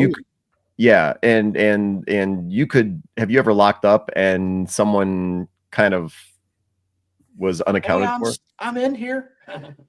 Yes, but we don't find them the next day, right? So I think what happens, yes, someone did get caught maybe about 4 years ago, and they actually then called the cops, which then they called us. When they got down there, they called management, and then they came down and let them out. So it's happened, I think, once on my watch where it's serious. Usually, we always seem to catch someone right at the last minute, right before we're locking, say, the last door. Right. Or as the crew is walking through, securing the hatches and stuff, they might hear someone. Oh yeah. Yeah. Or something that doesn't sound normal. And that's a great question, though. How about you, Tim? My predecessor as ship superintendent locked somebody in and left, and it was a guy from a military reunion, and that guy had a cell phone, and he was able to call the Convention and Visitors Bureau, which helped them bring the reunion to Baton Rouge. And then they got a hold of one of their staff who had my cell phone number and called me at home. And I was what a nightmare. Yeah. And then I was able to get on, the phone and go, who's close to the kid? We need to let somebody out. Somebody locked them on board. I had somebody, as I was locking up, somebody had gone down because Nathan will have when he's working needle gunning or something, he'll have the hatch to the aft engine room open and our air compressor running, so he can just go down and turn it off and everything. But he had turned it off earlier in the day and forgot to close the hatch on his way out. But it had the protection, the grating on it and everything. And this guy just picked up the grating and went down. Wow. And then when I was closing the hatch, I'm like, Nate, you down there? Nate, you down there? And nothing. And so I went ahead and closed the hatch and locked it. It was the last thing because I had locked down the rest of the ship thinking Nate's down there closing down. He didn't answer. I'm like, he must have left it closed. Closed it, locked it. I'm walking off, and as I'm getting on the gangway, I hear, hey. No. Oh, jeez. And then we had the nice conversation of why were you in a restricted area and went past the ropes and moved the grating and then put the grating back. Yeah. What were you doing down there? Can you empty your pockets for me? But like you said, several times I've had people we've closed up the ship and we're walking up the gangway and they're like, hey, wait. And I very quickly What's point their out, answer? What's their answer when you ask them the question? It's like, so you walked past the rope, you pulled up the grating, you went down, then you closed it. What do they say? I mean, oh well, I thought it was a good no, idea. the rope was down. It's like, no, the rope was up when I came, and so and when I yelled, Nate, Nate, and well, you know, I'm kind of hard of hearing. Okay, sure, you know, Yeah. but yeah, Molly will tell you when I train the guides on how to close the ship, and she'll echo this. I tell them to follow the tour route because Rizzuto laid out the tour route. I don't know if this was his intent or not, but when he laid out the tour route, if you go through and shut down along the tour route, there is no way that they can still be inside the ship once you're done because you will have flushed them out. They have to be actively avoiding you, and they have to be going into dark spaces to avoid you in order to be locked in. And you answered a question I was going to have, which is by closing the tour route off from the front of the ship, you're closing off all access points on the tour route. Yep. So as you go, if the guides close the ship according to the tour route and they don't deviate and do stuff only one way. We flushed them out. It's just like a fox hunt. You flushed the foxes out and they're out on deck somewhere. And so when they run up after we've locked everything down, and they're running around the deck avoiding us is what they're doing. Yeah. And so I'm not very friendly to them when they go, hey, wait, why were you avoiding us, dude? Yeah. So, So I added a couple pictures there, James. Thank you very much. So this is what I'm talking about, and Tim knows that, the freshwater tanks. So when you're crawling through, you'll see those lightning holes. You don't really have anything to grab onto except that longitudinal off to your left or your right, depending on your orientation. So there's like nothing below you, and you have to crawl through on your knees. What do you mean there's nothing below you? You mean it just keeps going well, I mean, obviously there's something below you, but like nothing you can stand on. Right. Correct. You can stand on those longitudinals. And Tim so it just ends in a sharp V. Yep. Yeah. Oh. So when you're crawling, imagine crawling through. Now there's one picture where I go through feet first, but I'm on the lowest one, so I'm able to touch the bottom. But if I'm crawling through in this picture where my head is, right, you're balancing yourself, your knees on that lightning hole where my right hand is, and reaching over to the longitudinal to then pull yourself through. Oh, you're doing it wrong, man. How would you do it? You're doing it the hard way. I did it the hard way. Yeah. You're doing it the hard way. We'll send you, Molly, make a note. We're going to send Shane on WeShare. We're going to send him the video of me going through the lightning hole in the tank with ass backwards. That's the easiest way to go through. Backwards. Yeah. You put one leg through and you duck through and you pull the other leg through. So are you going through the top or the middle or the lowest? Usually around the middle. Usually around the middle. Maybe the top. The top you can do whichever one's larger. It seems to for Kidd, it seems to vary per tank and per frame. So Molly says to check out Dry Dock update number 2. there you go, Shane. I will check that out. Yeah, fun. Not project update, but Dry Dock update. What does it smell like in there? They had cleaned them by the time I had gone through, so it smelled like just it's a freshwater tank. So it's not like like marine growth, or it's okay. No. You can see that space from those pictures. That's pretty clean. Yeah. Molly goes body odor. Great. What? Oil and body odor. Well, it was August. What can I say? Come on. Wow. No respect. And you're raising your arms to bring yourself through or something, or so. Mm-hmm. She's saying that, but she wasn't even down there in August with me. Oh no. That's hot. I bet you it's sweating down there. There was one. The condensation is. There was one that they had filled the tank back up, right? And the sun was on the starboard side of the ship, and we needed to inspect it. And so when we went to lunch, we're like, guys, we need this empty so that we can we can go inspect it. And when they pumped it out, you know, the others were warm, but not uncomfortable.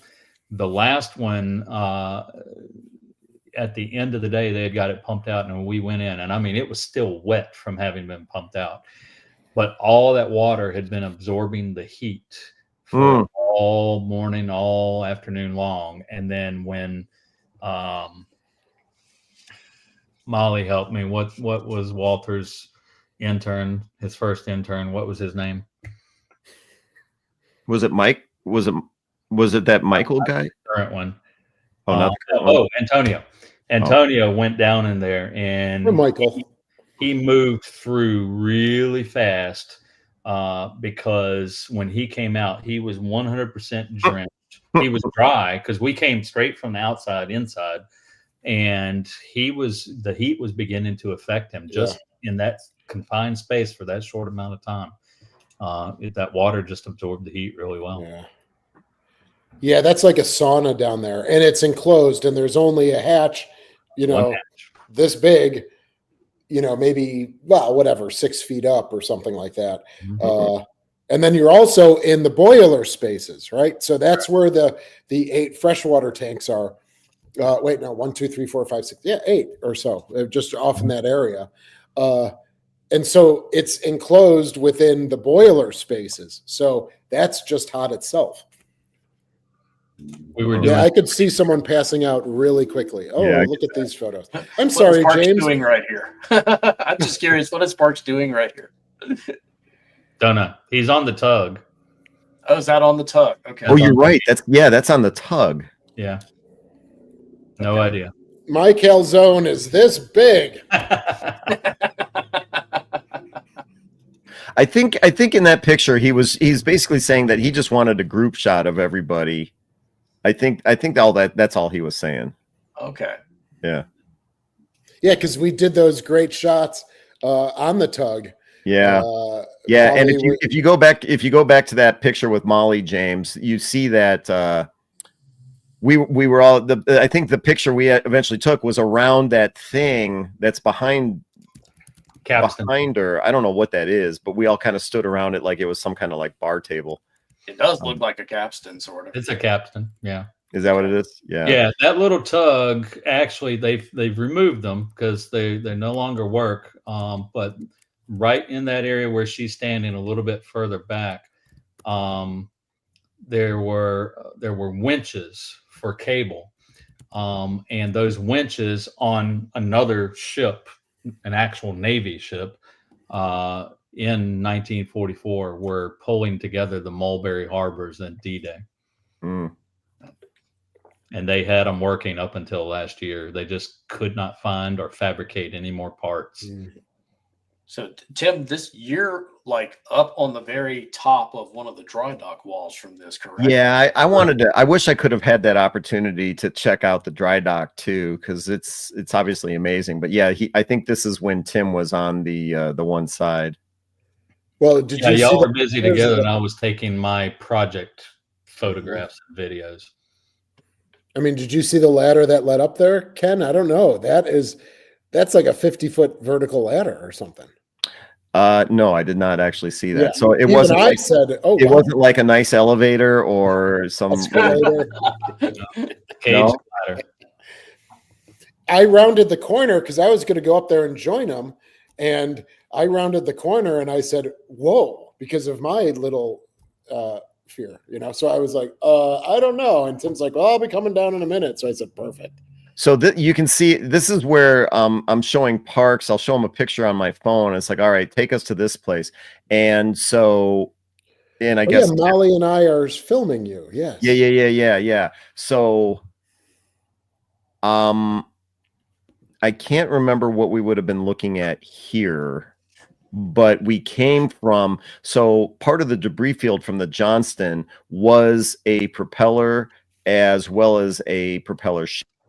And it's like, okay, great, it's a propeller shaft. But Parks is going, well, this is the starboard propeller shaft, and here's what. Yeah. So we were really getting, and this is the starboard or maybe the port propeller. I can't remember. And so that's what made it so fascinating, because he was getting into, Ken had paparazzi. It was really interesting to have us take us to these different parts of the ship. I don't know what we were looking at here per se, but when I go through the video and edit everything, then I'll figure out what we were looking at. What stands out to me for this, and I think someone had asked Tim at one point, what's it like seeing her out of water? And I think, Tim, your response was like, I'm apathetic to it because I've seen it so much. Oh yeah. I'm the same way, because I've been up close. I've got pictures of me leaning up on one of the props, and I'm taking selfies and stuff. So I've seen her out of water a number of times too. But just seeing her here in the dry dock, she just looks so much larger to me for some reason in this setting than what I see her in Baton Rouge. Baton Rouge, she's the only thing around there. So having her in tight confines here and seeing how big the dry dock is, it's a nice compliment, kind of. Right. Yeah, it's and plus this is with the floating dry dock, it's almost like a more enclosed space. Mm-hmm. So when I assume that's what Tim's point was. It's like there's in Baton Rouge there's nothing around it. Right. It's just out but here it's when it's all kind of boxed in, it's like a model sitting in a shoebox. That's a good analogy. I like that. You like that? Yeah. You have my permission to use it. Thank you. No problem. This was fun for me having these two guys down here, because for them, and it's fun.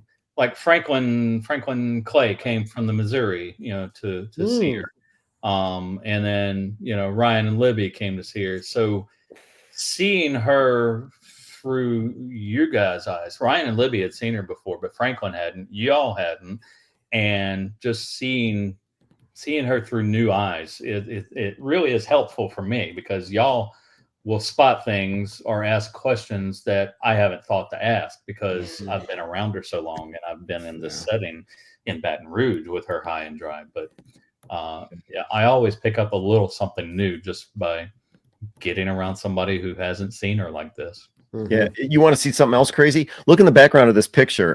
Who in the hell is up in that platform on that lift? Obviously, that's Omar. Omar is up there. Yeah, wow. I don't. That's something I wouldn't be able to do. Yeah, because that's swaying back and forth. Oh, here you get a great shot of the twin Beauforts on the aft deck house there above Mount 54. Love that. Because we have the 3-inch 50 there, so it's so nice to see a twin Beaufort set there. Hey, there's a question I wanted to ask you guys. I just reminded myself. Are there any records or any oral histories that you might have from veterans talking about, while they're underway, having to make some kind of mechanical repair or some kind of repair? There's all kinds of battle reports, and you hear about this. Was there anything in the logs or records talking about how just something, the ship had to come to a stop because we had to make this repair out in the middle of the ocean? Yeah. Good night, Molly. For Kidd, good night, Molly. For Kidd, I've got oral histories from the kamikaze attack where they're repairing. In fact, one guy was making a repair when the attack occurred on him, because her Mark 37 gun director for the 5-inch guns had run away in train, and there's two contacts, silver contacts, that when they used them a lot, they would melt, and if they ran toward each other and connected, then they make a continuous circuit and it runs away in train. And so he was walking on a little metal pipe rail that circles the base of the director. He's walking on it, working with electrical, with the ship swaying, and the guys above are cranking it by hand back around to try to engage aircraft coming from the starboard side, that one of them eventually hit us. And he's balancing on the damn thing and working with electrical as it's moving, and he's moving with it. And we just did a video. I don't know if you saw, when we were doing that structural survey, I found some graffiti down. Yes. Yeah. So we found Mr. Tuss and interviewed him, and he was talking about there was a split in the hull. They were taking water in the North Atlantic in the 60s. And they sent him over the side with a hose and a breath mask, and they hooked it up to the air compressor, and he's trying to, he's running out of air, and they turned the air compressor on. And of course, all that condensate, oily condensate down in the thing blew right through the thing over the side and into his breath mask and choking him while he's underwater. So yeah, we've got a few of those. Well, are those interviews or oral histories? Are they already posted on the YouTube channel, or is it just in your records?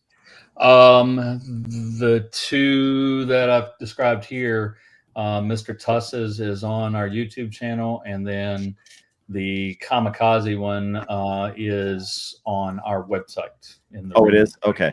Because I think about stuff like that. I like doing stuff in my garage. I've got a whole bunch of scooters, and I've got a motorcycle. And I think about, when you're doing these repairs, whatever it could be, how easy it is. Well, I mean, it's challenging in a garage. It's like, oh, I can't get my hand in there. Then you think of it's like, well, imagine doing anything on a destroyer out in the middle of an ocean. And then you just mentioned, or in the middle of a kamikaze attack. Right. I mean, just the pressure, the stress that these guys were under, and that you could say the heroes are the guys behind the guns or whatever. Nah, sometimes the heroes are the guys, trying to, make some kind of electrical repair in the middle of a battle. Yeah, absolutely. Matt, you were asking about the guns. They are, and the gun director itself, they have electric motors powering the hydraulics. So you got a mixture of both. Does Kidd or Sullivan's have a potato room? Yes, we do. Yes. Oh, look at that. Yes. Well, where would that be located? For Kidd, Ozzy, where are you from? Let me ask that. So let me see who you're close to. Are you close to Sullivan's? Are you close to Kidd? Or neither. Maybe you're just. Or neither. Which ship are you geographically closer to, Ozzy? Why do you ask, Tim? I'm just curious if he's been on board one of the Fletchers, then I can more accurately describe it for him. Okay. And then I want to see if Shane's Spud Locker is in the same location as ours. Arizona. Okay. All right. So welcome, Ozzy. When you look at Kidd from the starboard side, find our whaleboat, and then look on the main deck directly underneath, and there is an expanded metal door. And if you have blueprints, if you have that book that's out from Stephen Draminsky, you'll see that door is right next to the forward fire room hatch that takes you down. That was the Spud Locker for us in 1945. Wow. Shane, where's yours? Yeah, our Spud Locker is on starboard side. Right. I bet you we're in the same spot. So there's the galley, and then we have this little jut out room. So you enter into it was the Spud Locker, and then you make a quick left or aft, and then you're into our galley, and then you make a quick right, and that leads you out to port side. So, okay. It always seems as though they, looking at blueprints. And I know I'm also talking about cruisers as well, because having a 3 tourable vessel museum, sometimes it gets all lost in my head. But it always seemed as though they stowed not just the Spud Locker where they peeled and prepped the vegetables and stuff, but where they stowed them always seemed to be up near the stacks for some reason. And I'm like, that has to be the worst place to stow potatoes. I agree with you. That's got to be the worst place to put stuff like that. Yeah, perishable food like that. Yeah, but I know that's how it was on the Little Rock in World War II. I doubt on the Fletchers, but yeah. So we have this little room, this little space. You're walking up starboard side. You hang a left into the space. There's the Spud Locker, the vegetable prep. Then you make a quick left and aft, and then you're right into the galley. Yeah. Right by the down hatch. Side for us is where the potato peeler is, and then you step out and under the whaleboat, and then that locker is right there. So, right near the whaleboat. Put it there. So this is looks like that was the last night you guys were having a little fun. Molly's flexing. Yeah, it's an unfortunate picture of Molly. I actually think she had the camera on a timer, and she was just getting back and like getting ready to put her arms. You know what, Shane? You're so that's not intentional. Yeah, that's what. No, she's not doing like this. She's like trying to reach around to. Yeah, she did. Yeah, she had the camera on a 10-second timer, and then she had to race around, and she's literally getting her arms around Tim and Omar, and the camera, she just didn't get it done quick enough. Yeah. And I think that's actually probably my fault, because when she did it the other times, I would like step around the bar, she'd get behind Omar, and then I would follow her behind. So that's why it's really not Molly's fault. But yeah, Parks was nice enough to have us at his place. We watched part of Greyhound. Thank you. Jeez. Nice. And before you and I and Shane got there, he was subjecting Molly and Omar to Cankali and introducing them to Cankali. Oh, that's the anime stuff. That's the anime thing. Anime, which basically retells the early part of the Pacific War with ship girls. So. Yeah, I've seen an episode or two of that. That's some of Omar's handiwork, correct? Yes, I'm glad you're saying that, because I was going to point that out.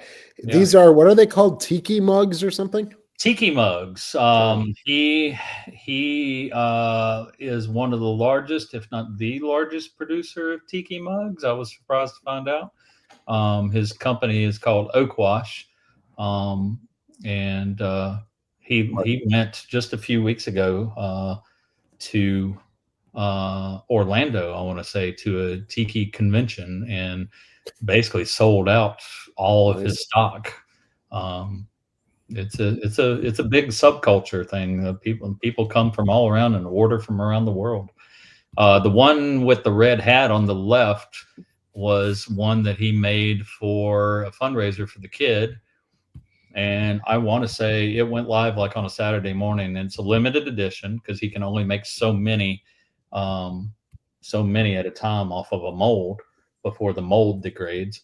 But I think he sold out in less than 10 minutes. Wow. They're beautiful. And then the next one over on the right, not the one in the middle, I don't know what that is, but the one on the right is going to come out with the Dazzle camouflage. I'm not sure when they're being released. Oh, that's right. That'll be coming out. Now, if you take a look at the one in the red hat, then zoom right into Parks, you might see resemblance there. I see he has a affinity for the red hats. Yes. The red hat that Parks is wearing is a reproduction of one that Commander Jeffries had made, the kid's first Korean commander for the Korean War, and they pulled into Hong Kong, and as a morale builder and a thank you for getting the ship out of mothballs and getting it to Japan in a timely manner and getting on station and basically keeping the ship rolling. He had those made in Hong Kong, one for every crew member, and they passed it around, and they were wearing them while refueling underway from the Bennington, and an admiral in charge of the Bennington looked down and sees the pirate flag on the mast and these guys running around with a skull and crossbones red hat, and he gets on the horn and says, "Dress your signals and get rid of those non-regulation hats now." So they had to go around and take all of the hats, and I had an oral history about it from one of the guys, and he was grousing because you know those hats didn't do any problem. That guy was stuck up, and so they confiscated all the hats. And then back in 2014, we were doing before I get to that, the Bennington then left poetic license, or not license, but it's poetic. She went down to Australia, to Sydney, and some local college students were raising money for a children's charity. And the Benningtons tied up, and they're like, "Oh, Americans, we'll see if they'll, contribute some money." And sure enough, some of the guys were like, "Yeah, we'll contribute some money." So they're passing the hat around at the quarterdeck, and some students slip away from them and go up on the bridge, and they're all dressed as pirates for whatever reason.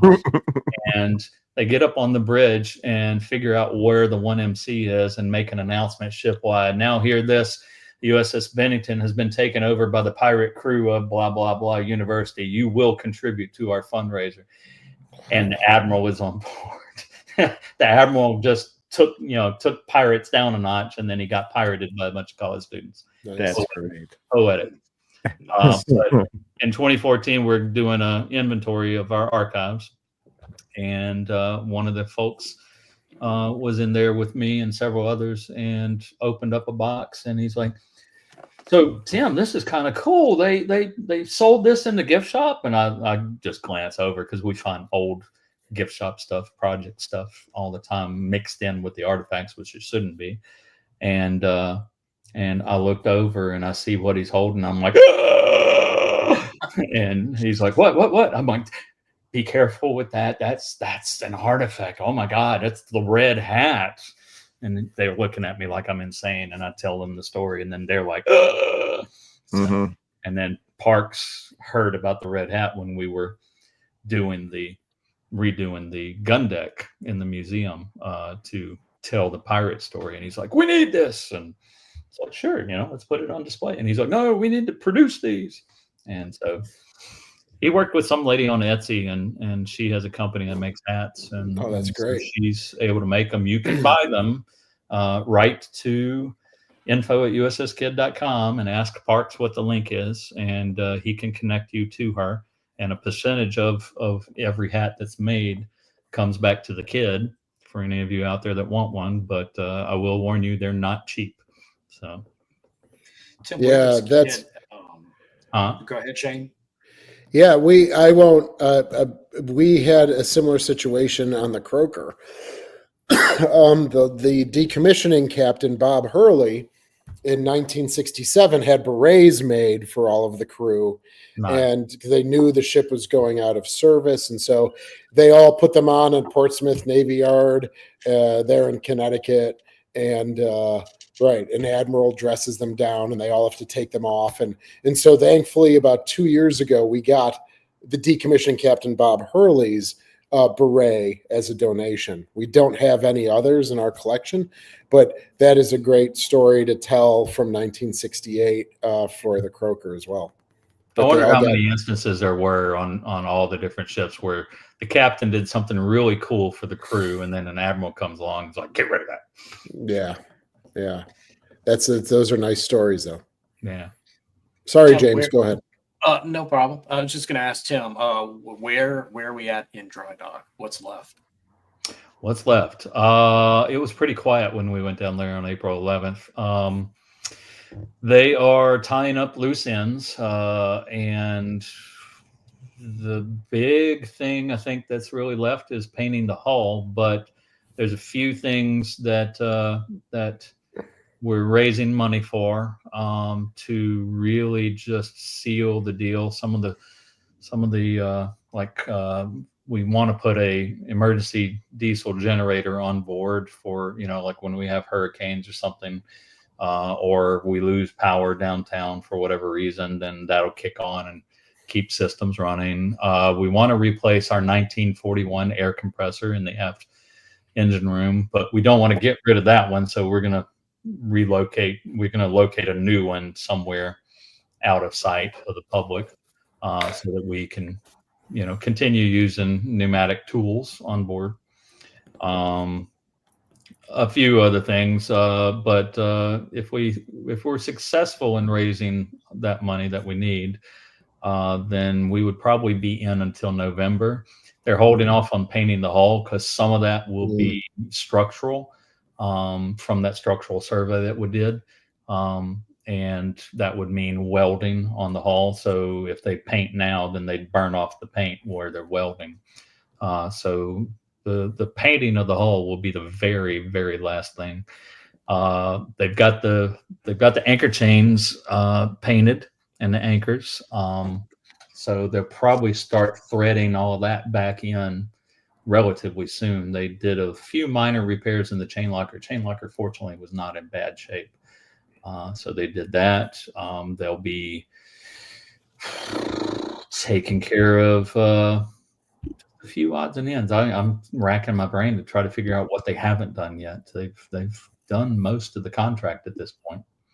So, Tim, and maybe we can even talk offline if we want to begin wrapping this up. This was a nice conversation. It's 2 hours and 15 minutes or so. But I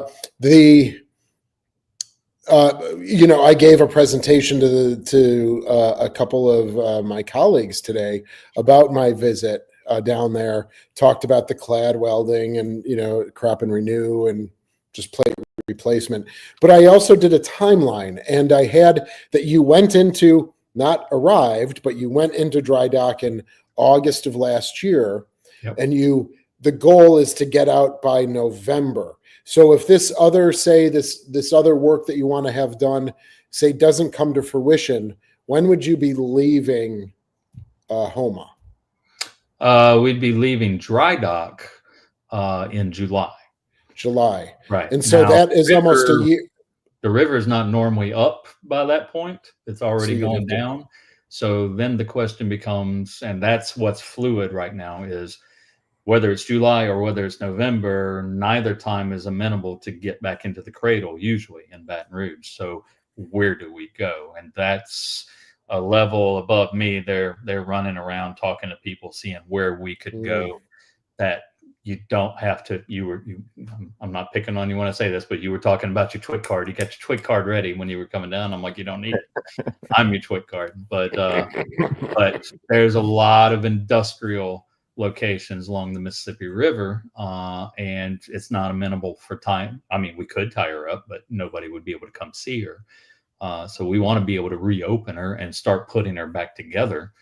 So that's the question, is where can we go where we can put her back together and have people come on board her and start working again.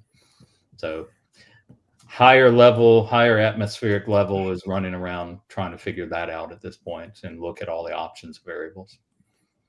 Thank you. Shane, same question for you. Where, I know you guys aren't in dry dock yet, but where are you at in your planning? How is everything going? Yeah, the city received the $21 million. They put out an RFP for a project management company. Once that project management company, they've chosen one. They are working with them to write the contract. Once that happens, then that project management firm will come to the vessels. They will begin dead tug, planning, getting the ships potentially ready. We're shooting for October of this year. So that's, all the clocks have to strike at midnight at the same time. And then it would be, and that was kind of the thing. I mean, the question to me was from the staff was, so why are they in dry dock so long and that it only costs $10 million, right? So that's something we can have a conversation about, Tim, offline here. But we would be looking at about 6-7 months for both the Croaker. They would be side by side. So talk about dry dock tours, right? You could have the Croaker and the Sullivans next to each other in a double whammy of architectural awesomeness, right? So that's why it's important for us. And then maybe at the end of 6-7 months, so we might be planning on coming back in May or June, so. I can answer your staff's question in just one simple word for those viewers. Why is it taking so long in dry dock for us? Bureaucracy. So are you paying are you paying a daily fee to be in the floating dry dock, even if there's no work going on? The contract was for the job, not the time. So great. So that the contract was really put together by a great set of people who knew what needed to happen. They knew we were nonprofit. They know there's a set amount of money, and working with the shipyard, and the shipyard is fabulous. I can't say enough good things about Thomas They were C. great. They know we're nonprofit. They know it's a historic ship, and I want to say, I forget. I can't tell you how many times I've heard the owner, one of the owners, say, you know, this is a landmark project for Thomas C. We want to make sure it's done right, and this is a historic ship. We value her. They value her value to the state of Louisiana, representing the citizens and representing the veterans. So they have worked with that group that negotiated the contract, and it's been a very good relationship. Great. You know, that's an interesting point you just made, because, you know, when you go into their office areas, you go up those steps and you walk down that hallway, they have all those different photographs of ships that they've serviced over the years, right? Some of them are Coast Guard, some of them are oil rig service ships, whatever. Right. So it sounds to me like you get the impression that Thomas C is going to have some pretty good sized image of the Kidd when it's done. Well, she's up on the hallway right now as really? she came in, looking, you know, waiting to go into dry dock. They've got a picture of her waiting to go into the dry dock out in the basin. And I was like, so you're going to replace this when you know you get her finished? And the answer was no. We're going to have the before and and after. Yeah. Okay, that's kind of cool.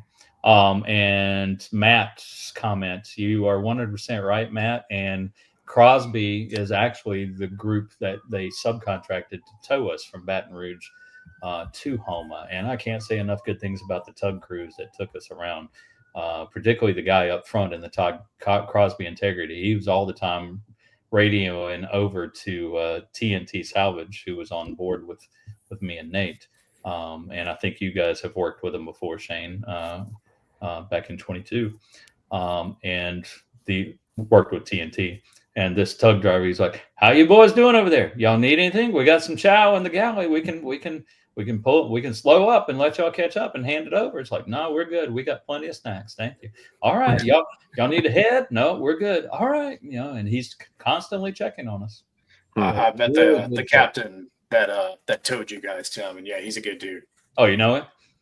Yeah. I met him once. I don't know him like we're friends and stuff, but I met him once. Yeah. And for people like Ken and I, that is the Southern hospitality that we've been talking about with you, James, being able to be there. I know you came from, I'm not gonna, how far away? Hour and a half or something? From Baton Rouge. Yeah. I'm okay. Yeah. So, but you came down to meet us in Houma, and yeah, I mean, it just, sorry, Ken, but if you. Well, I was just going to say, James, if you've met the captain or you know the captain, you know, Crosby Tugs, you know, whatever, that's who you want to have on your channel. Right.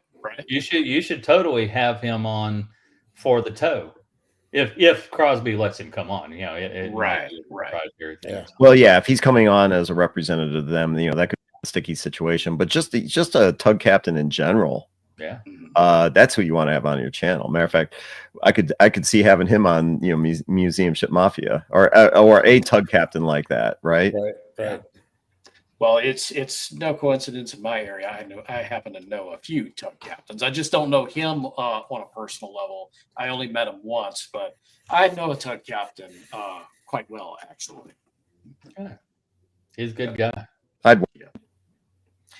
Guys, we're getting a little late here. I know it's almost 10:30 Shane's time, so I know he might be wanting to hit the bed soon. Yeah, I never sleep anymore, guys. But yeah, thank you. I appreciate it. Well, I appreciate you having us on. Thanks for the invitation. Yeah, this was great, James.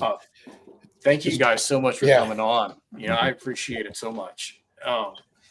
Shane, before we go, where can people learn more about the Buffalo Naval Park? Where can they go to support you guys? Sure.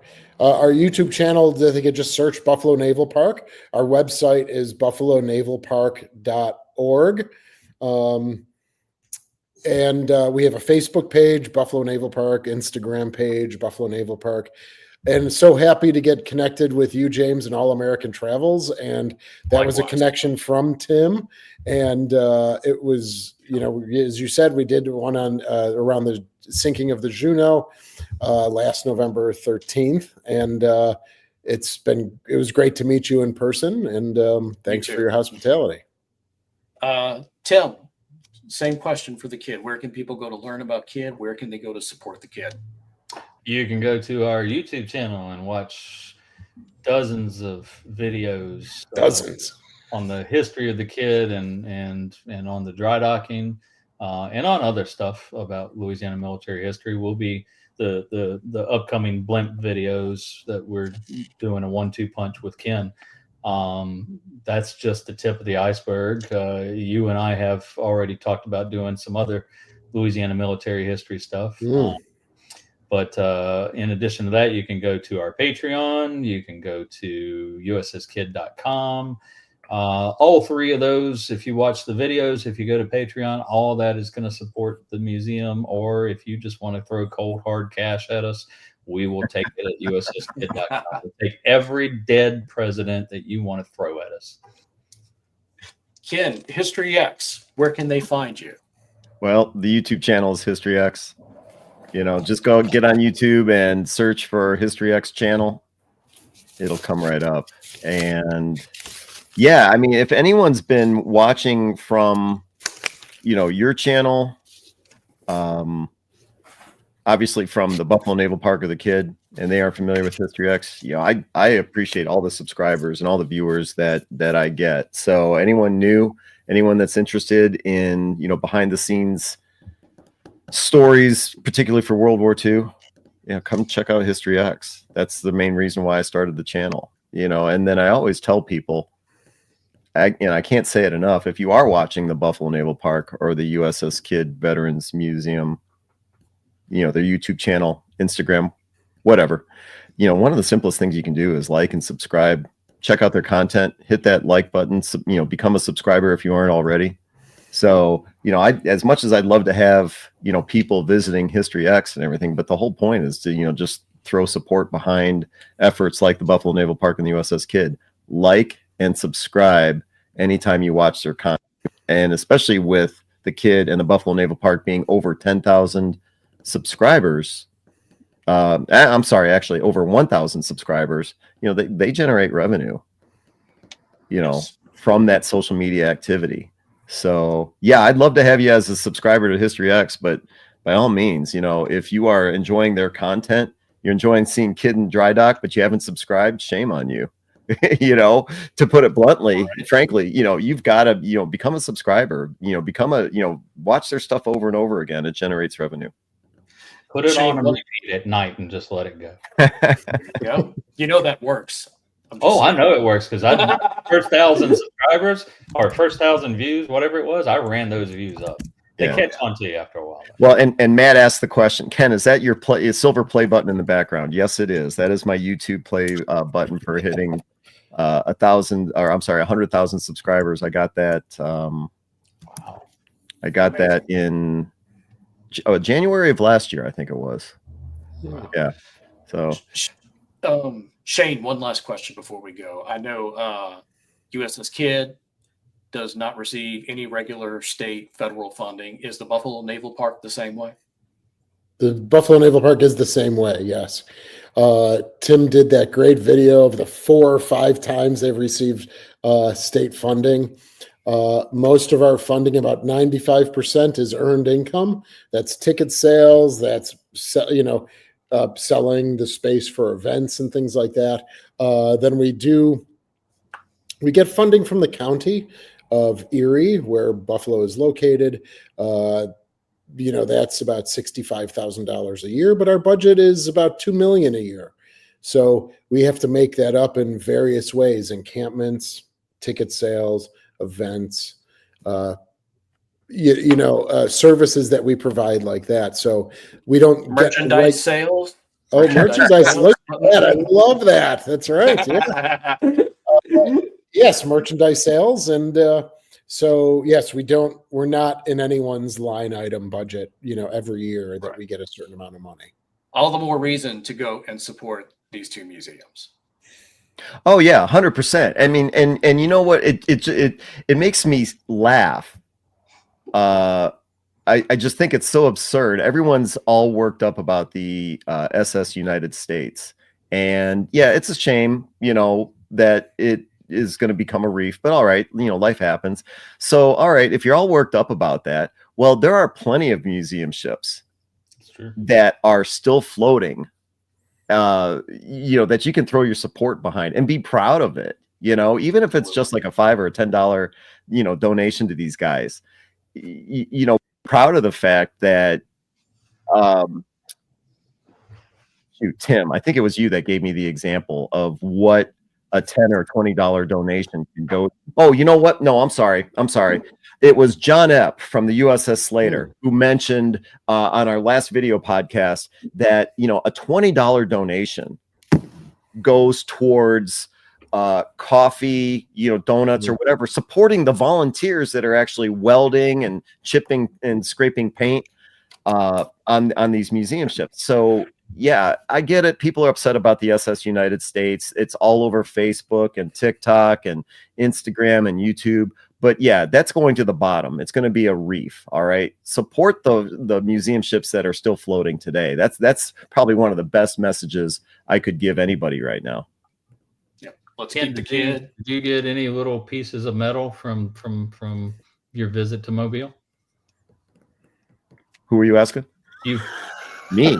You souvenir? I you better watch yourself. You better watch yourself. I got nothing. It's time to go, guys. Yeah, I've got no answer for that, Tim. No answer. Okay. Yeah. Thanks, everyone. Regardless of which channel you were on, please go like and subscribe to all these channels. Support the Buffalo Naval Park. Support the USS Kidd Veterans Museum. And until the next time, followers on my channel are familiar with my little phrase. You guys know the drill. Drive safely. Yeah, James, thanks for setting this up. Everyone have a good day. Thanks so much. Thanks, Good everyone. seeing you guys.